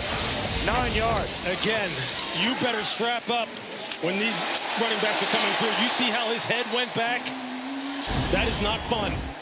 That is not fun. You say that as if you know. Yeah, that didn't happen to me a lot. I was usually the hammer. But I can tell you this. I got my teeth almost knocked out a few times because of backs who run just like that. In the red zone. A first down, Virginia. Keeping it on the ground with Taylor.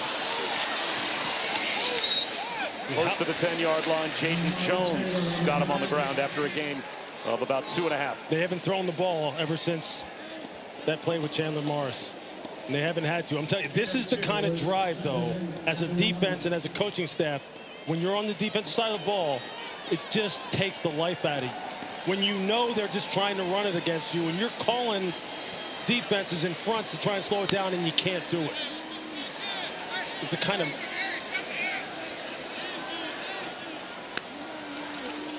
Jamari Taylor again. Again, he lowers the boom, and he ends up standing over the top of Ashlyn Barker as he steps out of bounds, a gain of 5. Let's check in with Chris. After every handoff, Chandler Morris will take that right hand and wrap it in the towel, trying to open it up and down, up and down. You can tell it's painful. Yeah, he's trying to fight through it.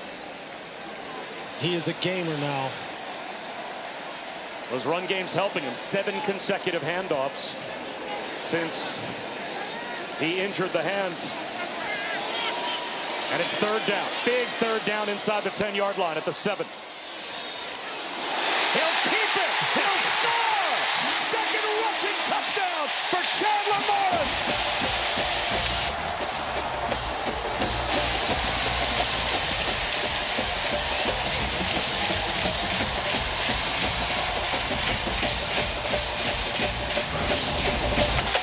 Quarterback's making good decisions, reading the end man on the line of scrimmage. Watch, he's just going to go in here, and he's just going to pull it. It's just a great decision on the part of Chandler Morris. And then watch Sage Ennis. He just seals the edge. Chandler uses his legs, says, Tommy Castellanos, how you like this as far as ball handling? What a great game. Well, Lewis, what a drive. 12-play drive, 11 runs. That is a statement from the Hoos.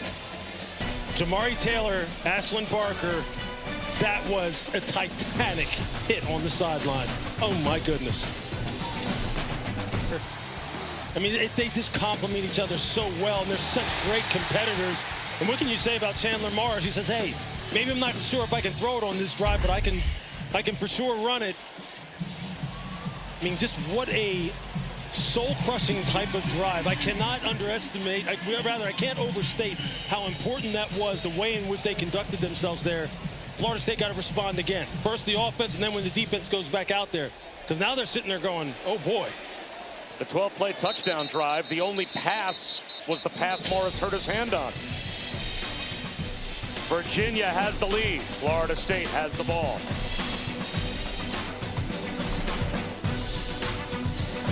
I'm good, guys. Directly immediately goes up to the rest of the offense. He gets in their face and he screams all day long, "This is what we do. I love it." And then immediately Tony Elliott came up and he was like, "That's good. But also, guys, let's remember there's still a 0-0 ball game." Morris walked off afterwards, took a couple throws and some pain medication. But a little endurance, boys, will mask any sort of pain right now for him. Yeah, the medication might come in handy. That's Chris Button, Bob Wischusen, and Louis Riddick here in the booth. Matt Austin, our officiating expert, with us as well. Ousmane Kromah right up the gut. Close to 7 yards on first down. Caleb Hardy ends up on top of Kromah. Trying to corral this run game. Priority number one for head coach Tony Elliott as far as his message to the defense coming into this football game. Got to try and keep it under control here. Continue to come downhill and attack these running backs with physicality. And just like Virginia did, trying to exert their will with their run game, Florida State comes out pounding away with their run game, and they've got a first down. It was interesting hearing Tony Elliott talk about the concerns he had on his own offensive line as far as handling the length of the Florida State defensive line. Well, I think they've answered that question here tonight.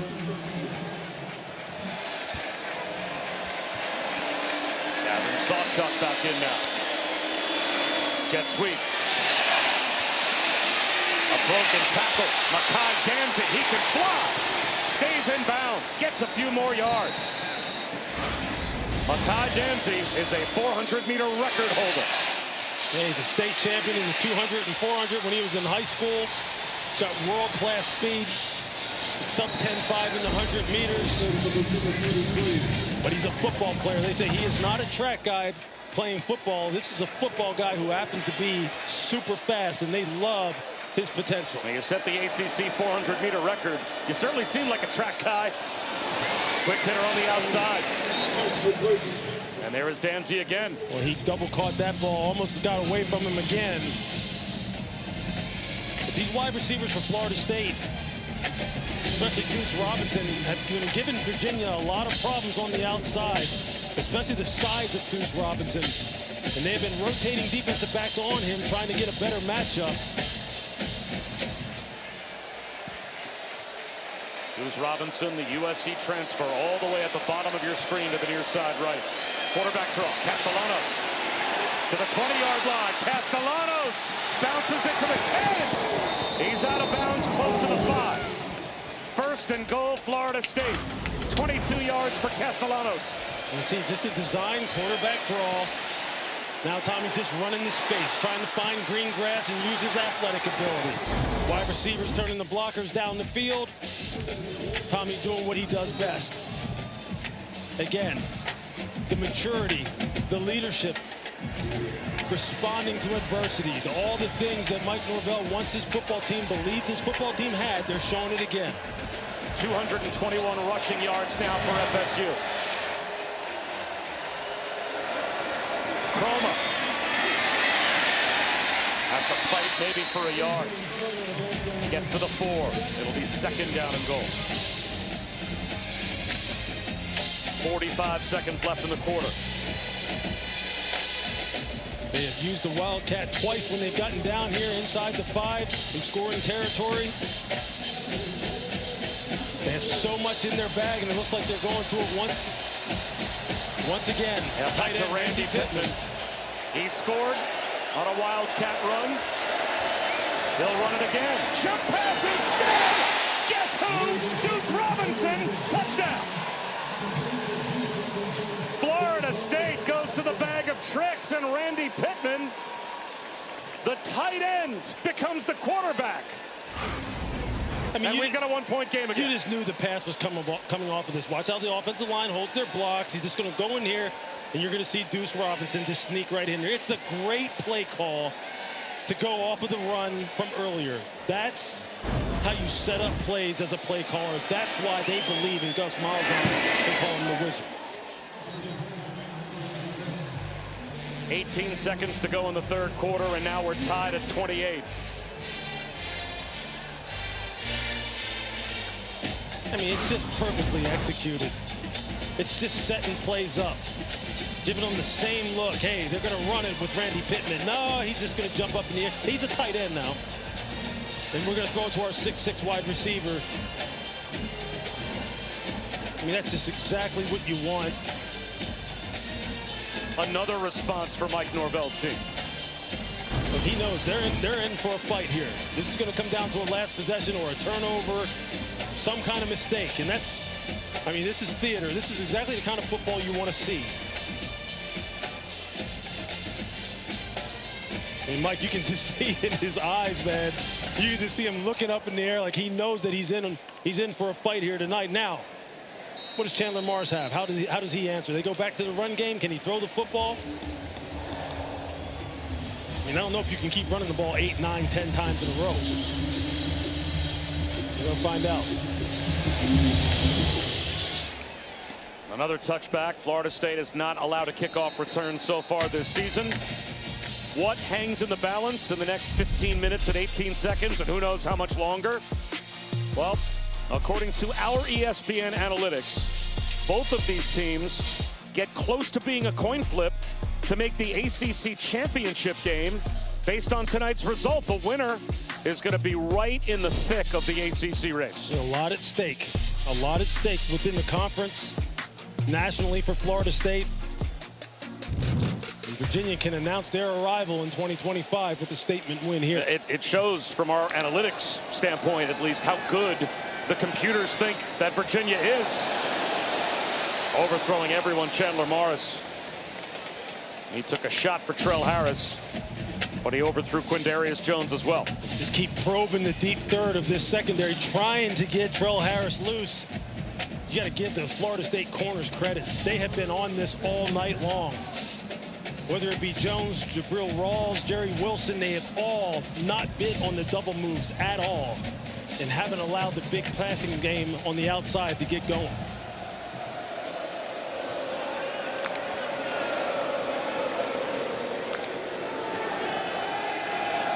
Chandler Morris scans the field, comes back to his right, and finds a wide open Eli Wood. And that will take us to the end of the third quarter. Just the thumb's okay, huh? That was a rocket. Think the fourth quarter should be fun? This is where we want to be. I told him it's going to be a one-possession ball game. Hey, how fun is this? All right, let's go see if we can go win one. Thank you. Thank you. Well, Tony Elliott has so much faith in Chandler Morris. Of course, he's known him since he was about 7 years old. Chandler Morris's dad, Chad, was the offensive coordinator for Dabo Swinney at Clemson. He preceded Tony Elliott being the offensive coordinator at Clemson. And they'll run a trick play. So Darian Harrison, he's going to heave one, and it's incomplete. That might have been ill-advised when it wasn't there at first. They tried the backward pass, wide receiver bomb, and that was a risky throw. And I promise you, Tony Elliott and Des Kitchen, the offensive coordinator, were saying, don't you dare. Don't you. Okay, we're not calling that anymore. All right, you come over here, get a little Gatorade, and we'll just go back. And you can see the look on his face, like, come on now. Let's just keep to what we've been doing. Get this ball back in the hands of the running backs. And now it's Harrison Whaley's turn. To the 50-yard line for 4. So a big 3rd down and 6 to start the fourth quarter here for UVA. You see 6 of 8 tonight on 3rd down. Who haven't we heard from in this wide receiver core? How about Cam Ross, number 6? He's been electric in the slot for them this year. They haven't been able to find him on the outside or find him in the middle of the field and get him going. But he's got a ton of juice. See him down here going in motion. They'll try and run for it instead with Whaley. And now a decision to make for Tony Elliott. In a 28-28 tie on FSU's side of the 50. Do you go for it on 4th down and a full 3 yards? Their offense is staying on the field. You see Tony Elliott telling them. And he's trying to quiet the crowd down. How about this decision? Do you like it? Hey, I admire it. They're in it to win it in this game. He's putting a lot of faith in Chandler Morris right now to make the right decision, survey the front, survey the coverage, get him in the right play. Is it a hard count?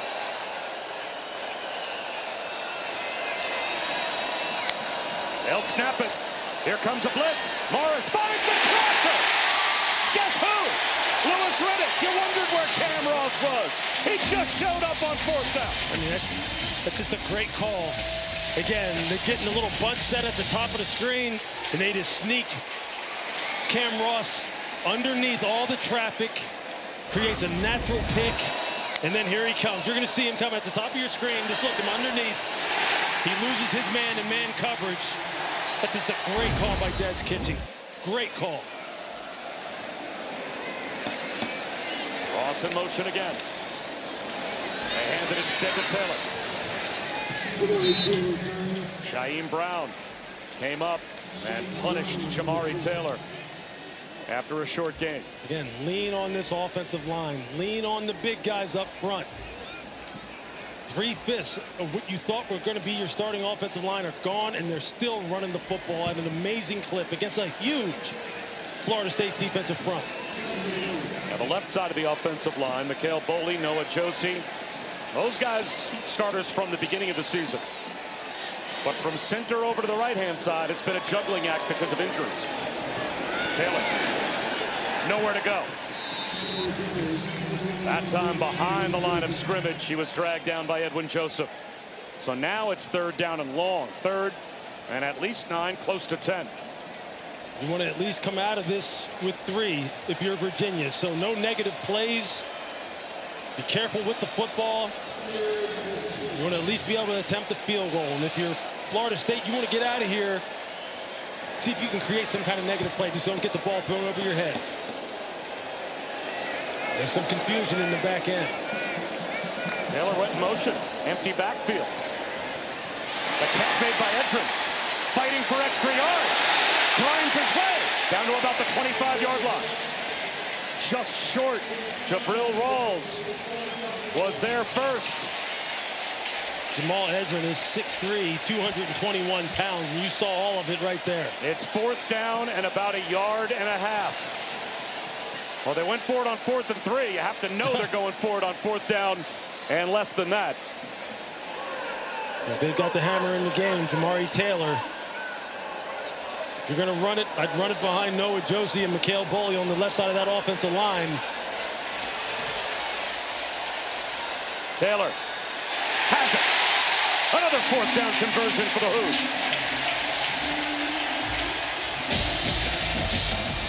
This game has everything you want in football. Everything. Battles along the offensive line. Strategy. Going for it on 4th down. Cat and mouse between offensive coordinator, defensive coordinator. This right here is the epitome of football. The last touchdown drive for Virginia was 12 plays. The 11th play now of this drive.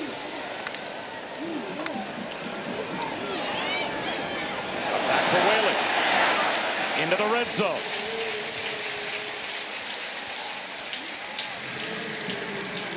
The offensive line taking over this game. And it was concern number 1 for Tony Elliott when we talked to him. How are we going to handle the length of this defensive front?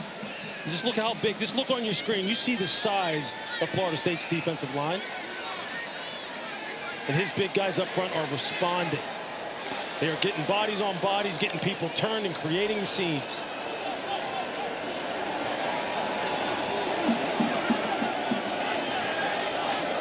Time on the play clock. It's down to 5. And now motion.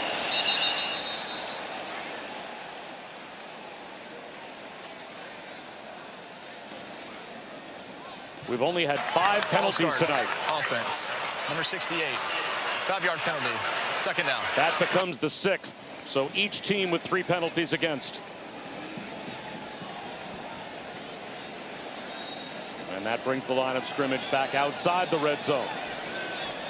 2nd down and long, 2nd and 11.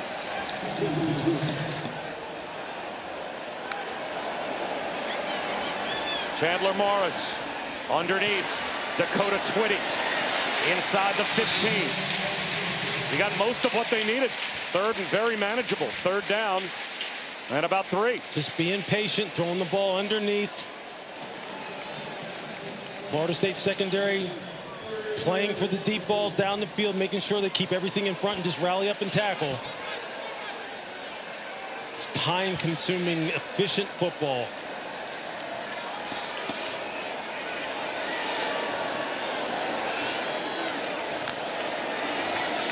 Amari Taylor, jump cut in the backfield to the 10-yard line. First and goal, Virginia. Unless they march him down at the 11. It is a first down. Let's see where they spot the football. It might be first and 10 at the 11, but it is a fresh set of downs.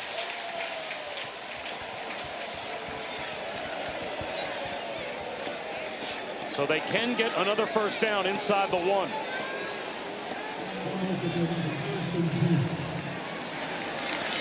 A drive that's approaching 7 minutes off the clock. Taylor lowers his shoulders into a mosh pit inside the 10. Yeah, we've seen this at the NFL level. We see it at the college level. You see it at the high school level. The effect that this kind of drive, especially when you're running the football like this, what it does to the morale of your football team. When you just can't slow it down and the clock is just ticking. I mean, it's amazing what is happening here considering the deficiencies. And you see Tony White, the defensive coordinator for Florida State, just going deep into his bag, trying to figure out how to get this slowed down. Morris pulls it. Chandler Morris has a hat trick. His third rushing touchdown of the night. A flag thrown, though, behind the play. It's coming back. Holding. Offense. Number 6. 10-yard penalty.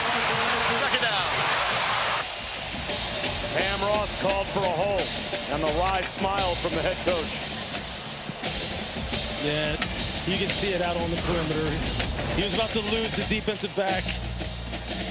You can see him right here. He grabbed, you see the right hand from Shyheim Brown. Just trying to free his guy up for a touchdown. And sometimes you can live with that as a coach. I mean, you don't want that obviously to happen on a touchdown run, but you understand what your guy's trying to do. So now second down and 14. Back at the 15.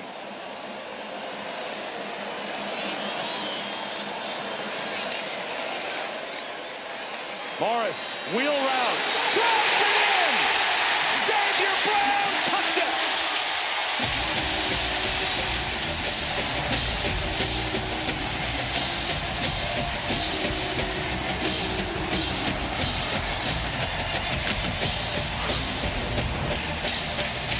Just running a wheel route.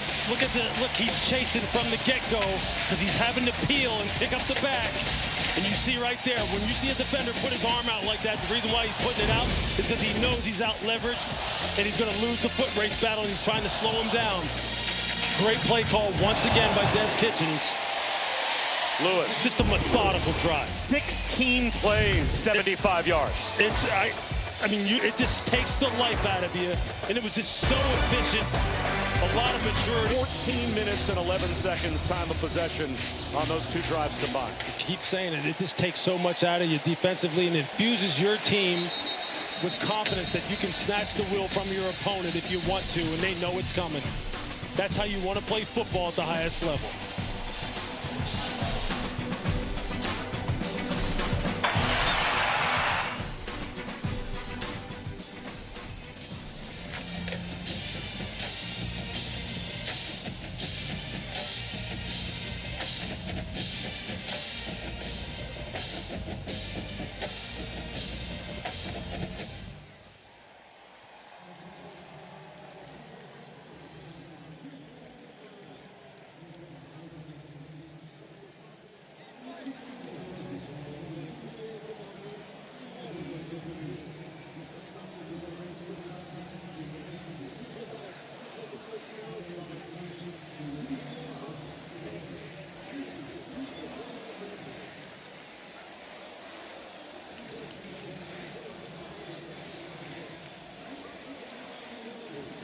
Official sponsor of the College Football Playoff.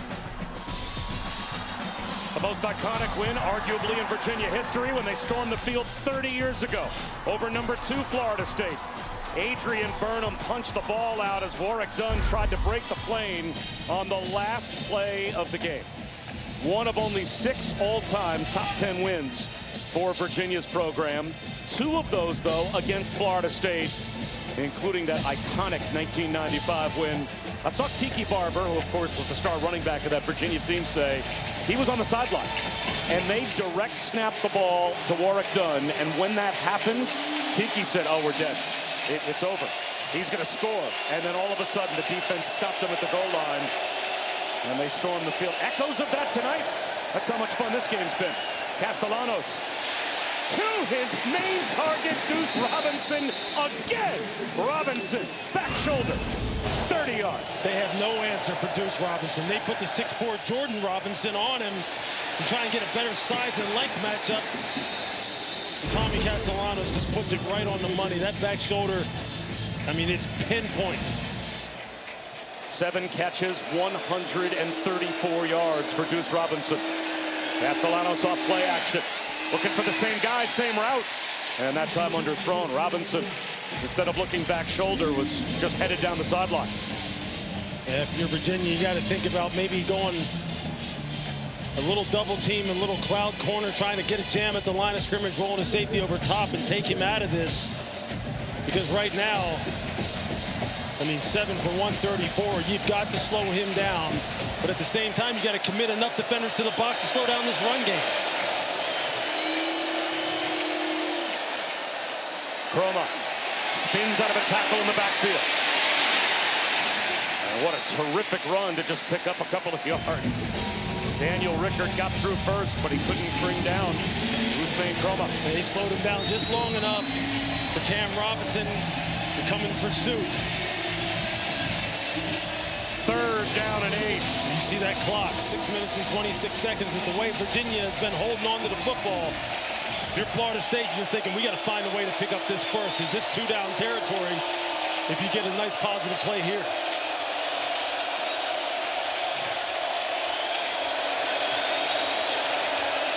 Four-man rush. Crosser is there. Short of the first down. They rally to bring down Makai Danzy. 4th down and 2. And here it is. This is what we're just talking about. You get a nice positive gain, get yourself in 4th and short. It's got to be 2-down territory. And now, you see they're bringing in speed. Here comes Squirrel White, number 4, coming onto the field.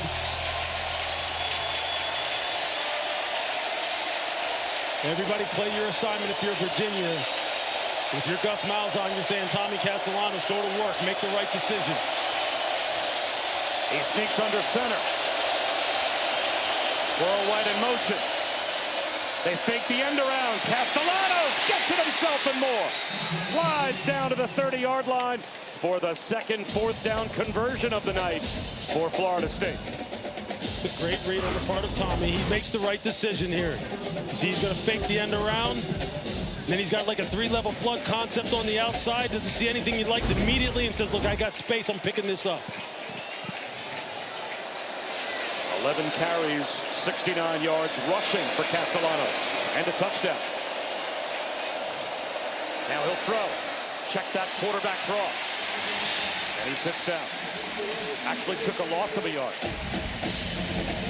He's on Freevard, pressured him, and Cam Robinson there as well. And what were we talking about? Maybe going a little bit of zone, trying to get some jams on the outside and preventing this passing game. That's exactly what Virginia went to. Everybody was covered up. Tommy had to pull the ball down. And as you pointed out, he takes a loss on the play. So that's a major win right there for Virginia in this 2nd and long situation.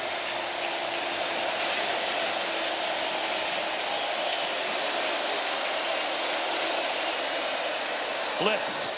Castellanos squeezes one in again to Deuce Robinson. About a yard, maybe a yard and a half shy of the 1st down. Here they come with a 5-man pressure. You get one-on-one on the outside. Castellanos reads it perfectly. He goes, bingo, I've got one-on-one again to my guy, Deuce Robinson, who is just having a career type of night. They mark him down at the 23, so it's 3rd down and 2. Look at that, 8 for 144, 18 average.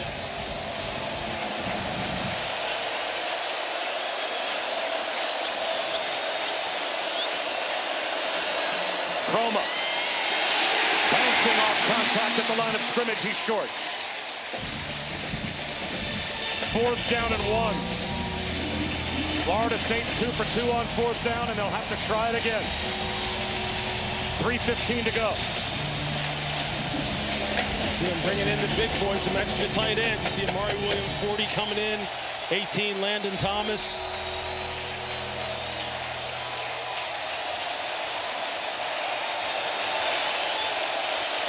This is where you got to be on top of it from a secondary standpoint. It looks like an easy run formation. Play fake for Castellanos. He's in trouble. To the sideline. Underthrown. Possibly intercepted. It doesn't matter. One way or the other, Virginia's got the football.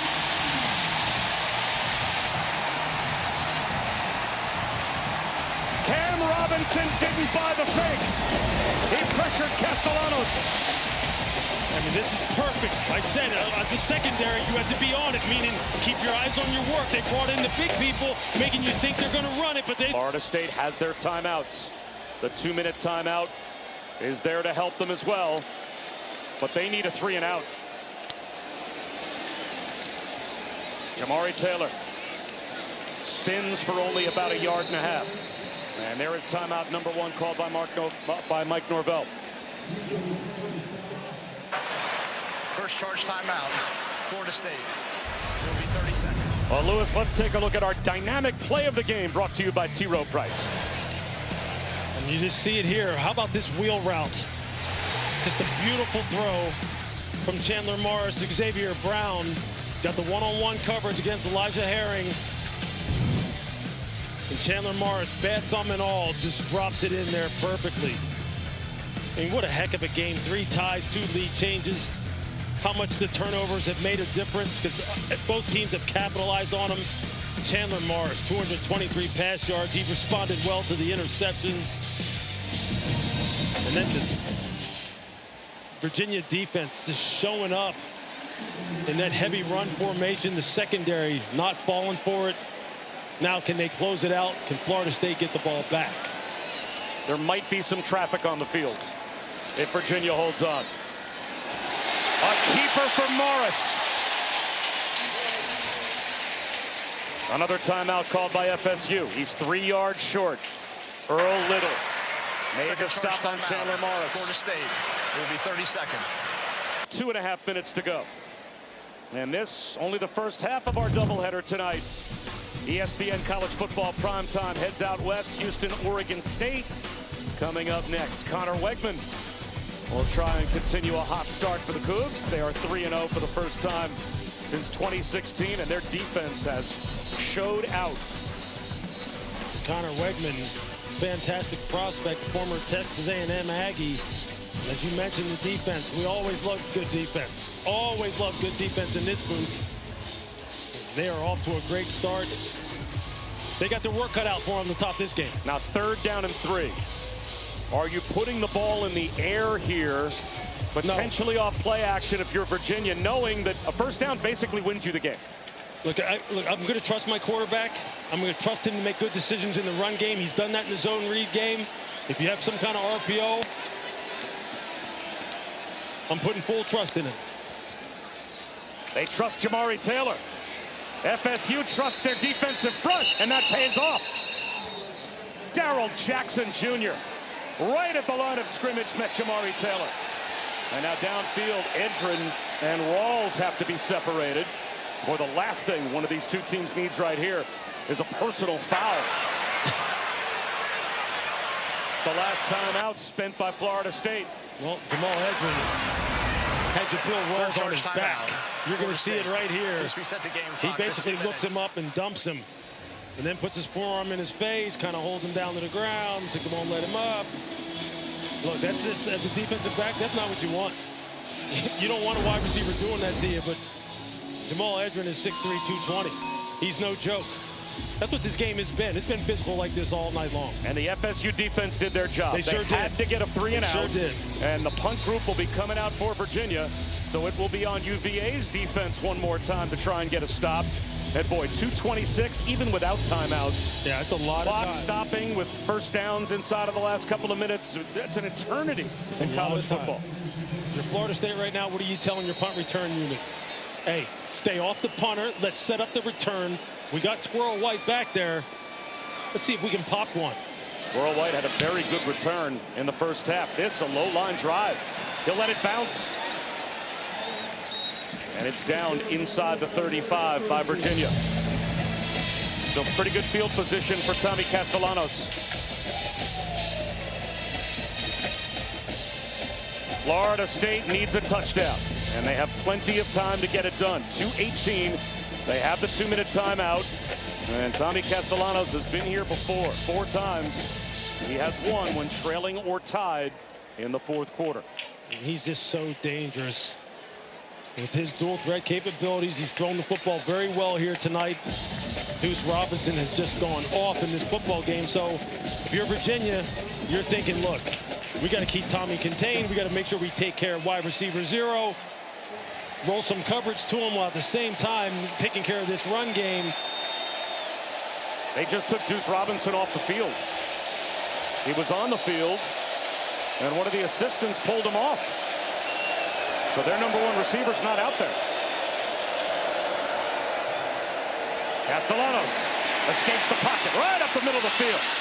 Gets all the way to the 50 before he slides. Rush lanes, rush lanes, rush lanes. And it looks like that's going to get us down to the 2-minute timeout. They can't get another snap off before the 2-minute. This is the 2-minute timeout. Can Florida State tie the game? They've got 2 minutes to get it done.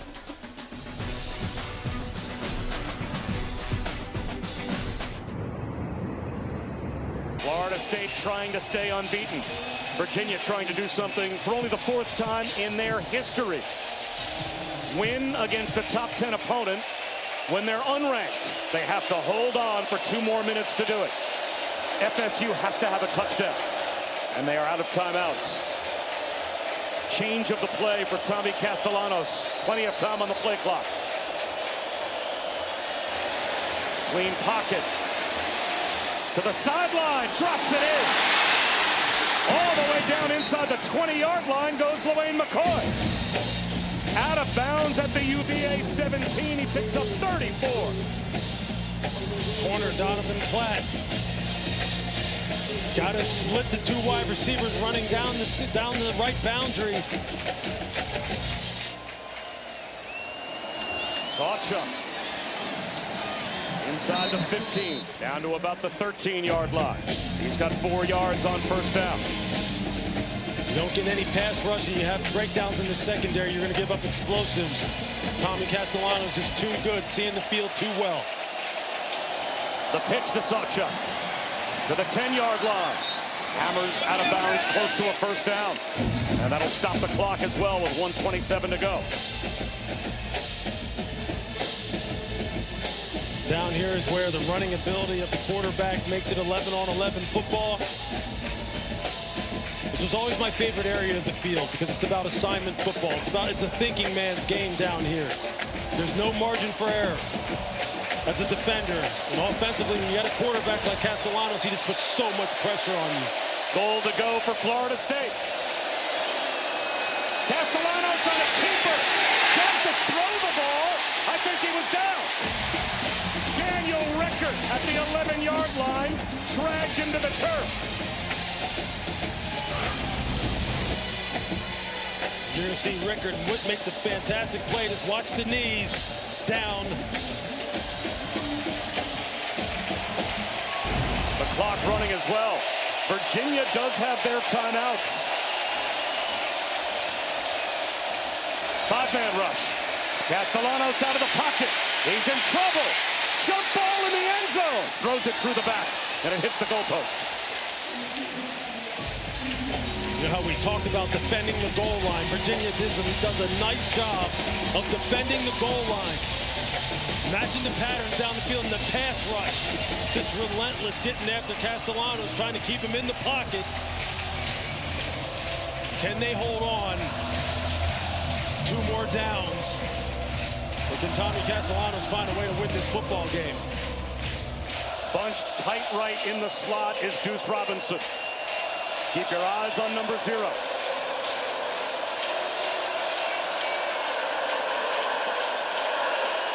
Virginia with a 5-man blitz.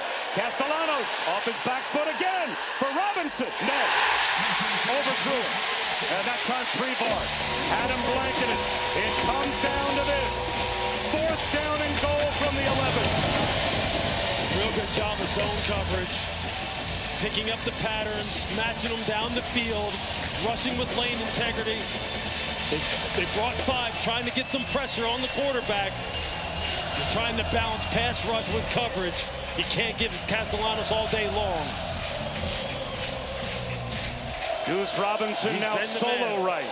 There you see him at the top of the screen right there. They got 2 guys over there. They got a corner and a safety shading to him. They bring another blitz. Castellanos on the move. Castellanos into the end zone. Diving attempt. Touchdown! Randy Pittman, the tight end, traps it. Florida State a point after away from a tie. What a catch by Pittman. And what an incredible throw. Castellano got drilled after he let this ball go. You see Pittman got his elbows underneath. Ball doesn't look like it's moving. And that's the key. The ball can touch the ground if the receiver is deemed to have full control of it. It doesn't look like it moved at all. That's a heck of an effort by Randy Pittman, returning from injury. It looked like he trapped it right to his chest. Sure did. Castellanos got drilled, rolling to his left, and puts it right where it needs to be.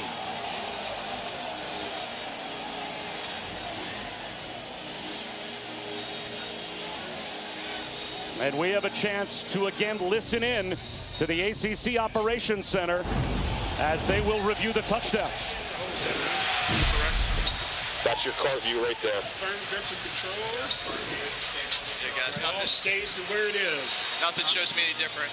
I agree. So right now, based off of this, the ruling on the field is upheld. Copy that. I'm good. One more coming in. One more coming in. We're good. Oh, wait, hold on. One more coming in. One more coming in, Something Nate. is coming in. I got it. Something coming in. Program. One moment. It's the handheld on that goal line. Got it. Hold on. Let's just take a look here. Okay, you have it slowed down. Good. Yeah, we're good. Yeah, hold on. Let's keep going. The ruling on the field is going to be upheld. We Yes, saw this. sir. We're good. Copy. I'm good. All right. Thanks, guys. Thanks, guys. Thank you. All right, Mark. After further review, the ruling on the field is upheld. It is a touchdown. And rightfully so. Yeah, that's a big-time play. Big-time play.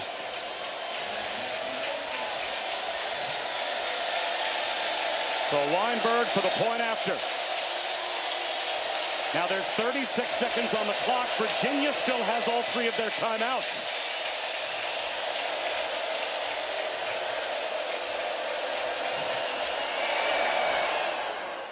But we are now tied again. What a response again by Florida State.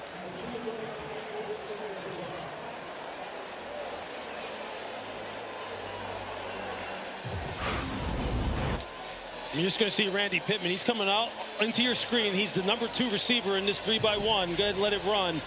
And you're going to see him. There he is in the slot. He's just going to run a little out and up.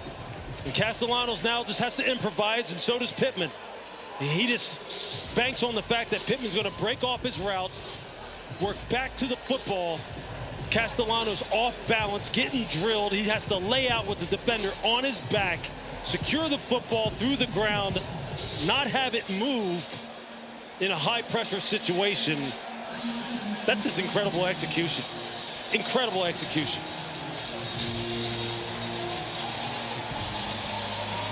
That's as gutsy as it gets. It sure is. That's big-time football between 2 of their very best players on the offensive side of the ball. They were excited about Pittman Jr. returning today to play. Florida State, Now you Boise see why. State. They're the only two teams in America that have not allowed a kickoff return yet this season. And we won't get one here. That also means, though, that the clock stays put. 36 seconds remain, and Virginia has all 3 timeouts. Will Bettridge, 18 of 21 kicking field goals the last 2 years in a row. He's in the top 5 all 10 for Virginia. In points scored, his career-long 47. And that's about where Tony Elliott told us his maximum range is.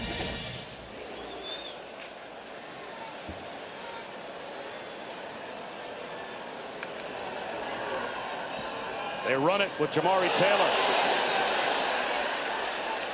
And will they call a timeout? They will. So they tried to catch Florida State expecting a pass.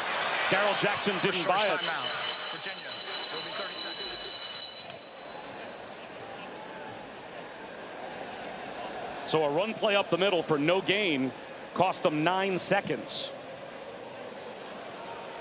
Bettridge would love a chance. But they've got a lot of real estate between where they are right now. It's an interesting play call. I think the fans are screaming. They were thinking maybe it was a face mask. A little bit of a high tackle. You're just kind of wondering what was going on there as far as the play call. What's Tony Elliott thinking right here? Now you got 2nd and long. You got to work the boundaries, work the passing game. Make good decisions if you're Chandler Morris, if you're going to try and win this game in regulation. And got all your timeouts, so the whole field is at your disposal. He's out of the pocket. He's going to take off and run. There goes Chandler Morris. Across the 40-yard line. And now, it makes you wonder, again, what was the point of running the football on first down? I mean, this is the kind of thing you got to trust your quarterback to do. Make good decisions, use his legs if necessary, take what's there. Work the sidelines. You have the timeouts.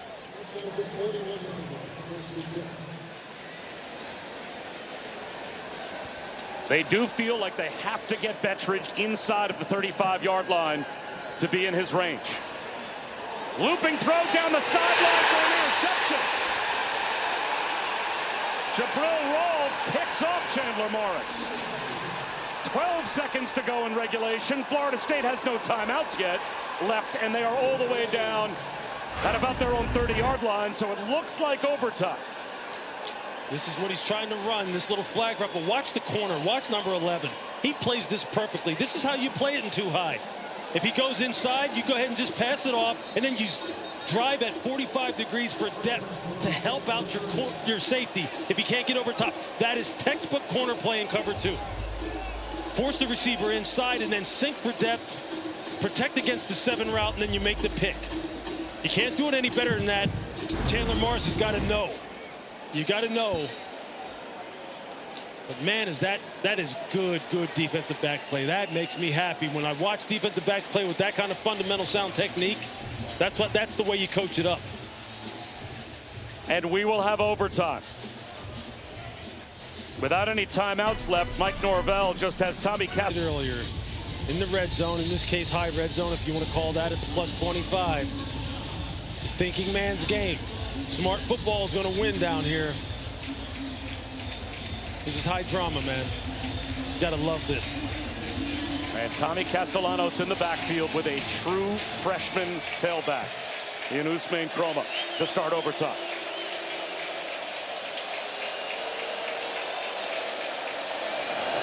Kromah, not much on first down. Couple of yards to the 23. 2nd down and 8.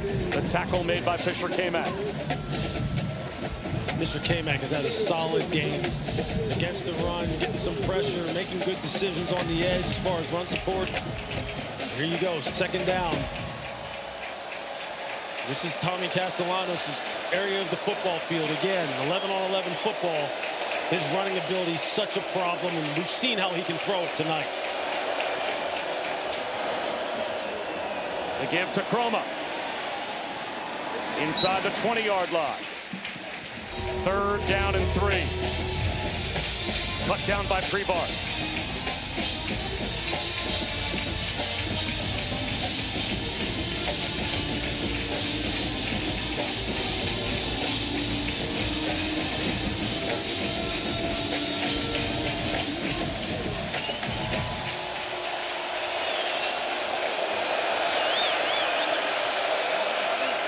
Castellano sneaks under center.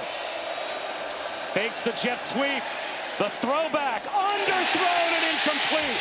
He tried to set up Sasha. Now it's 4th down and 3. And it looks like Mike Norvell, for the first time tonight, is going to send out the field goal group. But check that they missed a field goal earlier. This is the second try for Weinberg, but from closer. That may have scored. You had big Jameer Carter trying to get out there on that screen, giving it all he got. Wow. 36 yards to try and give FSU the overtime lead. Down the middle. But now a touchdown wins it for UVA. Oh, boy. That's why you play defense first, right? Now your offense goes out there knowing all the cards they've been dealt. That's right. You know what you need. You know what you need. Who are the key players here? Chandler Morris, his decision-making. Jamari Taylor and Xavier Brown, they've been running the football with abandon. Got to make good decisions. And it is Jamari Taylor lined up behind Morris. Florida State, you got to communicate and you got to tackle. You got to get these backs on the ground.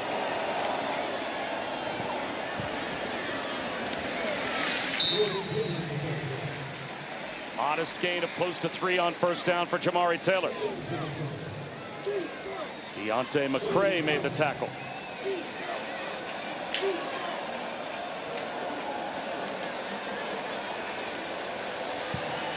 Second down and a long 7.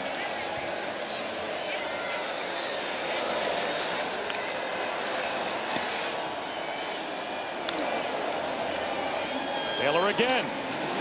Into a wall of bodies at the line of scrimmage. It'll be 3rd down. Deontay McCray again led the charge for FSU. Now you figure they're going to put the ball up in the air.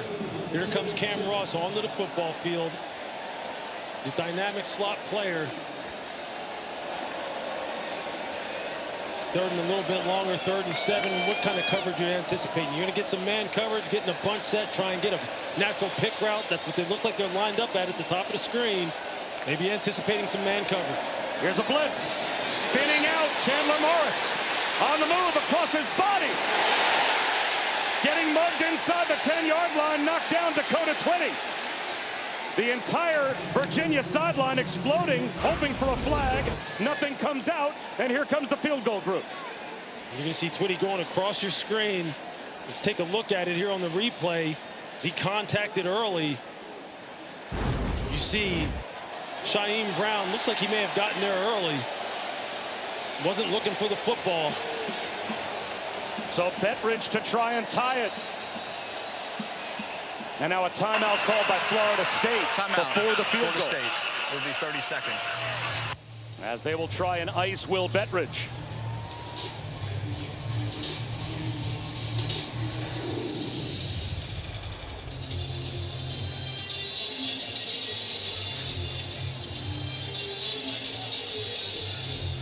Worth another look to see if Dakota Twitty was interfered with or not, Lewis. Yeah, you see Shaheem Brown, number 1. He's trying to time it up just right. Boy, that is close.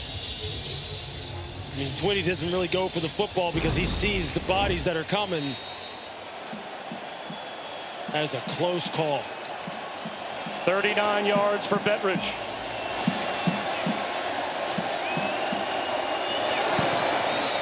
And he converts, and we play on.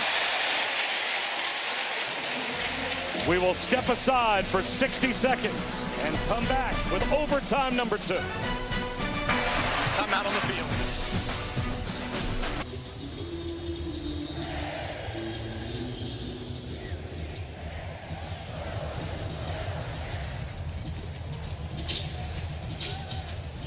Well, Zubin, yes, indeed. Overtime number 2. And now if you score a touchdown, you're compelled to go for 2. And it will be Virginia with the football first in the second overtime.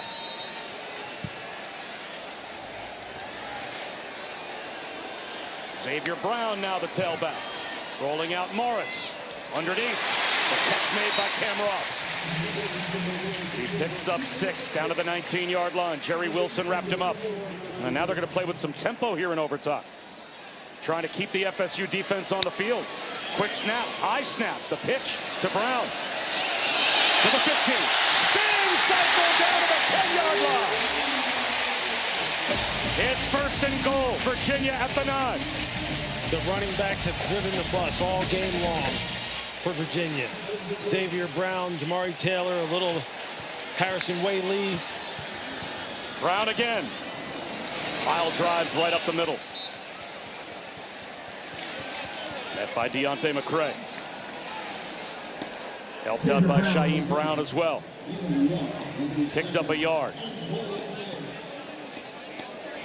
Where's the play action pass? Put in big people, make them think they're going to run it. You've been smashing it down their throat all game long. Hard play action. Do you throw it here? Do you continue to feed the backs? That's what you're thinking as a defender. And if you're Tony Elliott, you're thinking, what's the right play call here? Well, they load up with 2 tight ends. Direct snap coming, it looks like. Jamari Taylor lines up to take the direct snap. Flags down as Taylor gets to the edge. Stays on his feet inside the 5 and gets bumped out of bounds.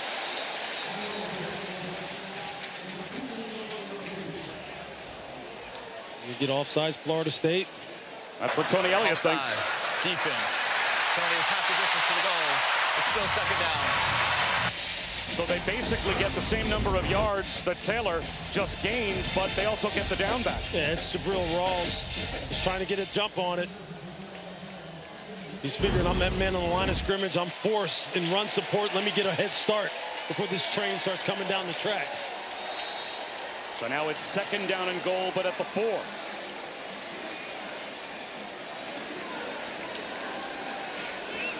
Again, 2 tight ends.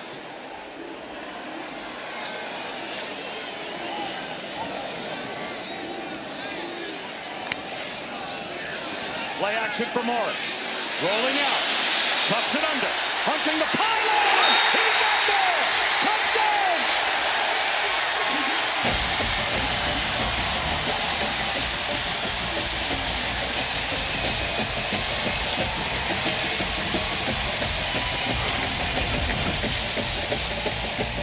See Chandler Morris trying to protect that football, make sure it doesn't get knocked out.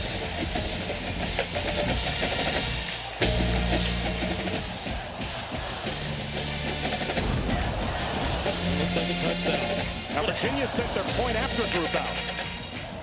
It's the 2nd overtime. You have to put your offense back on the field because now you have to go for 2. They sent their extra point group out.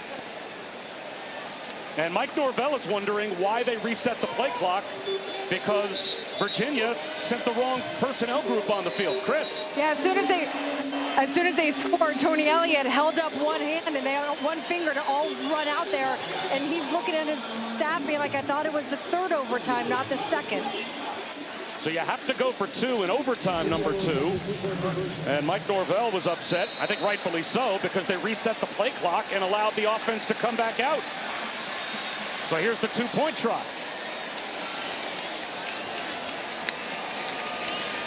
Morris to throw. Into the end zone. Cross into the back of the end zone with a flag out. They've got the 2-point play. Trell Harris tight-roped the back line. We'll have to check the marker. I think you're going to get defensive holding, pass interference on Florida State. Holding. Defense. And the leg. Turns the time. Special play. Decides goal.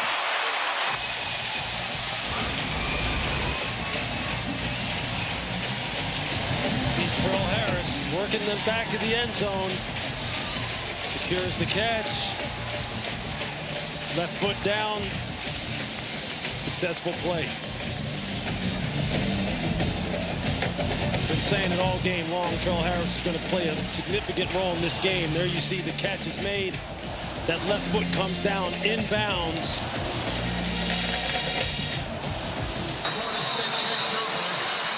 Really on the field was excessive. successful two-point conversion is under further review. Well, we would think this would probably be a pretty quick review. Again, the catch, it's secured. And let's hear what they're saying again in the ACC Operations Center. Hey, Dave, we're looking at the back feet. Got it. I'm at the back left foot. Bravo and Charlie, your best ones. Yeah, but that doesn't help. How about Delta? Delta's the front. So I'm looking at Delta because we see control here on replay D. He was in. House handheld's coming in now. And so now that left foot is the foot that we're trying to identify if it's inbounds or if it's touching the white. Yep. And based off of this look on replay D, we can't tell on this. Take a look at F. Looks like it's in. F's the near handheld. That's the near handheld. Slow down. Okay. Nothing from the low end zone. Yeah, that's a low end. No, it's. We already saw that one. We already see it. Yeah, and so now we're getting this one coming in. G we already saw. G we already saw. That's behind. Ruling on the field based off of this is upheld. Upheld, yes, sir. And we're done with the replay, so the ruling on the field is upheld. I'm with it, thanks. So the two-point play will be good. Under further view, the ruling on the field is upheld.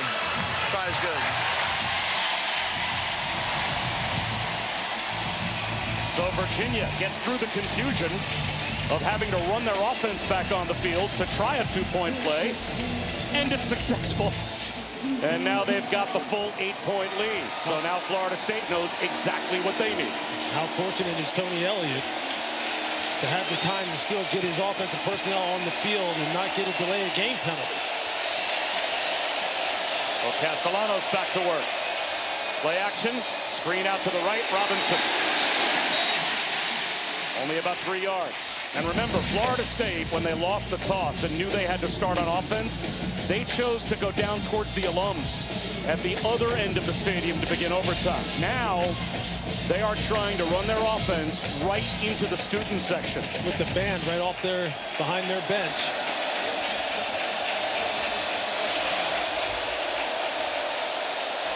Blitz. Incomplete. Pittman couldn't haul it in. And now it's 3rd down and 7. Yeah, just a miss by Castellanos. He had him sitting down in that zone, Boyd. Just got to put it on him.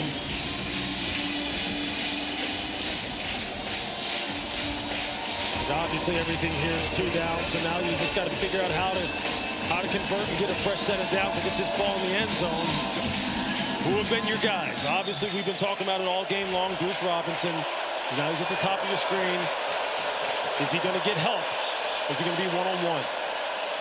Castellanos looking that way. Guess who? Bobbled. Did he hold on? Deuce Robinson. Did he have control before he went out of the back of the end zone? They say he did for the touchdown. I don't know, Bob. I don't know. This is going to be close. The student section disagrees. This is going to be super close. As you see, he ran a double move. There's the bobble. Doesn't have control. Doesn't have control. Ball still bouncing around. I think his foot winds up hitting the back of the end zone. The concentration's amazing to gather it in, but does he have control with a foot down? They consider that control. There's a 2nd foot down, but does he still not quite have control? That ball is still kind of moving on his fingertips. Matt Austin's our rules expert. And Matt, we're going super slow-mo here, but at what point would you say he had control during the process of that catch? Well, I think you have to go slow in this case, Bob. Originally, I thought he did have control, but that last slow motion shot looked like he was still bobbling the ball as he was out of bounds. So I think this should be an incomplete pass. Yep, I agree. I see it the same way. That ball's starting to move around. Well, let's hear what the Operations Center has to say, because they will be the final determination. All right, we're on the near card. Replay Charlie's also slowed down. So if you go to near card. Bravo. Yep. Okay, so slow that down, Steve. Bring that back. Yep. Boom, wait, look. everything from TV is slowed down. Yes, I hear you. So what here is, we're going to try to see that there is control. Okay, so now this is where that control piece is. Now the ruling on the field is a touchdown. He's still moving here. Still moving. Bring that back. Moving. Moving. Nothing from TV. He's still moving, and then first step out of it. Yeah. Would we agree that there's no control until he gets out? Yes. Yes. Agree. Reverse. Yes. Are we all in agreement? Yes. Yes. All right. Hey, we're going to So reverse. hold on, we need to go back to our previous spot here. Our previous spot is going to be the plus 22-yard line, hash 5. 22, position 5. Okay, 22-yard line, position 5. Third down. Line to gain is going to be the 15-yard line. 15-yard line. 15-yard line to gain. Okay. Yeah, the chains haven't moved. All right, so we're going to be third. It's going to be third down. No, correct? it's fourth down. Fourth down. It's going to be fourth down. Fourth down. Thank you, guys.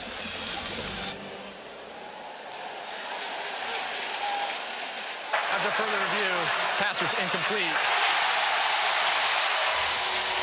We just can't thank the ACC enough for allowing us to listen to that conversation. And Nate Black, our referee, as well. The transparency is tremendous, and their communication has been on par all night long. It's so good. So now it's fourth down after the incompletion. Florida State trying to keep the game alive. If you're John Rudzinski, the defensive coordinator for Virginia, do you play coverage or you come after the quarterback? Looks like they're going to play coverage. False start.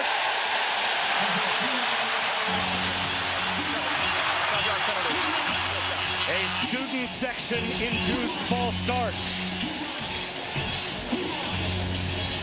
Well, now it's 4th and 12.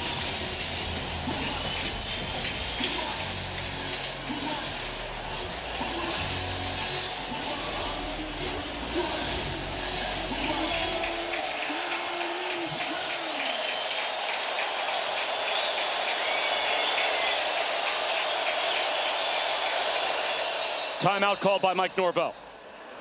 Before the snap. Charge timeout. Florida State will be 30 seconds. Lewis, almost like a basketball timeout. It seemed Mike Norvell wanted to see what Virginia was in. For sure. And maybe there was going to be a blitz, and he realized it and called timeout. But this, the crucial decision a moment ago, and I think the right decision, right? No question. It was a perfect route. Little stutter go. You know they're going to their guy. He's been eating all night long. Just got to look it in and secure the catch, and we're already on to maybe a third overtime. But now, I mean, here it is. If you're Virginia, you've got to make sure you take care of him. You can't let zero beat you. You got to rush with lane integrity. This is going to be about Tommy Castellanos. Do his feet come into play here? He's going to have to scramble for this. They're going to take away his #1 option. You got to take away his #1 option. Play some zone, keep some eyes on the quarterback. This is high drama. I mean, this is theater right here. 4th down and 12 to keep the game alive in overtime #2. Here comes the blitz. Castellanos in trouble. Heaves one towards the end zone. Intercepted. It's over. Virginia has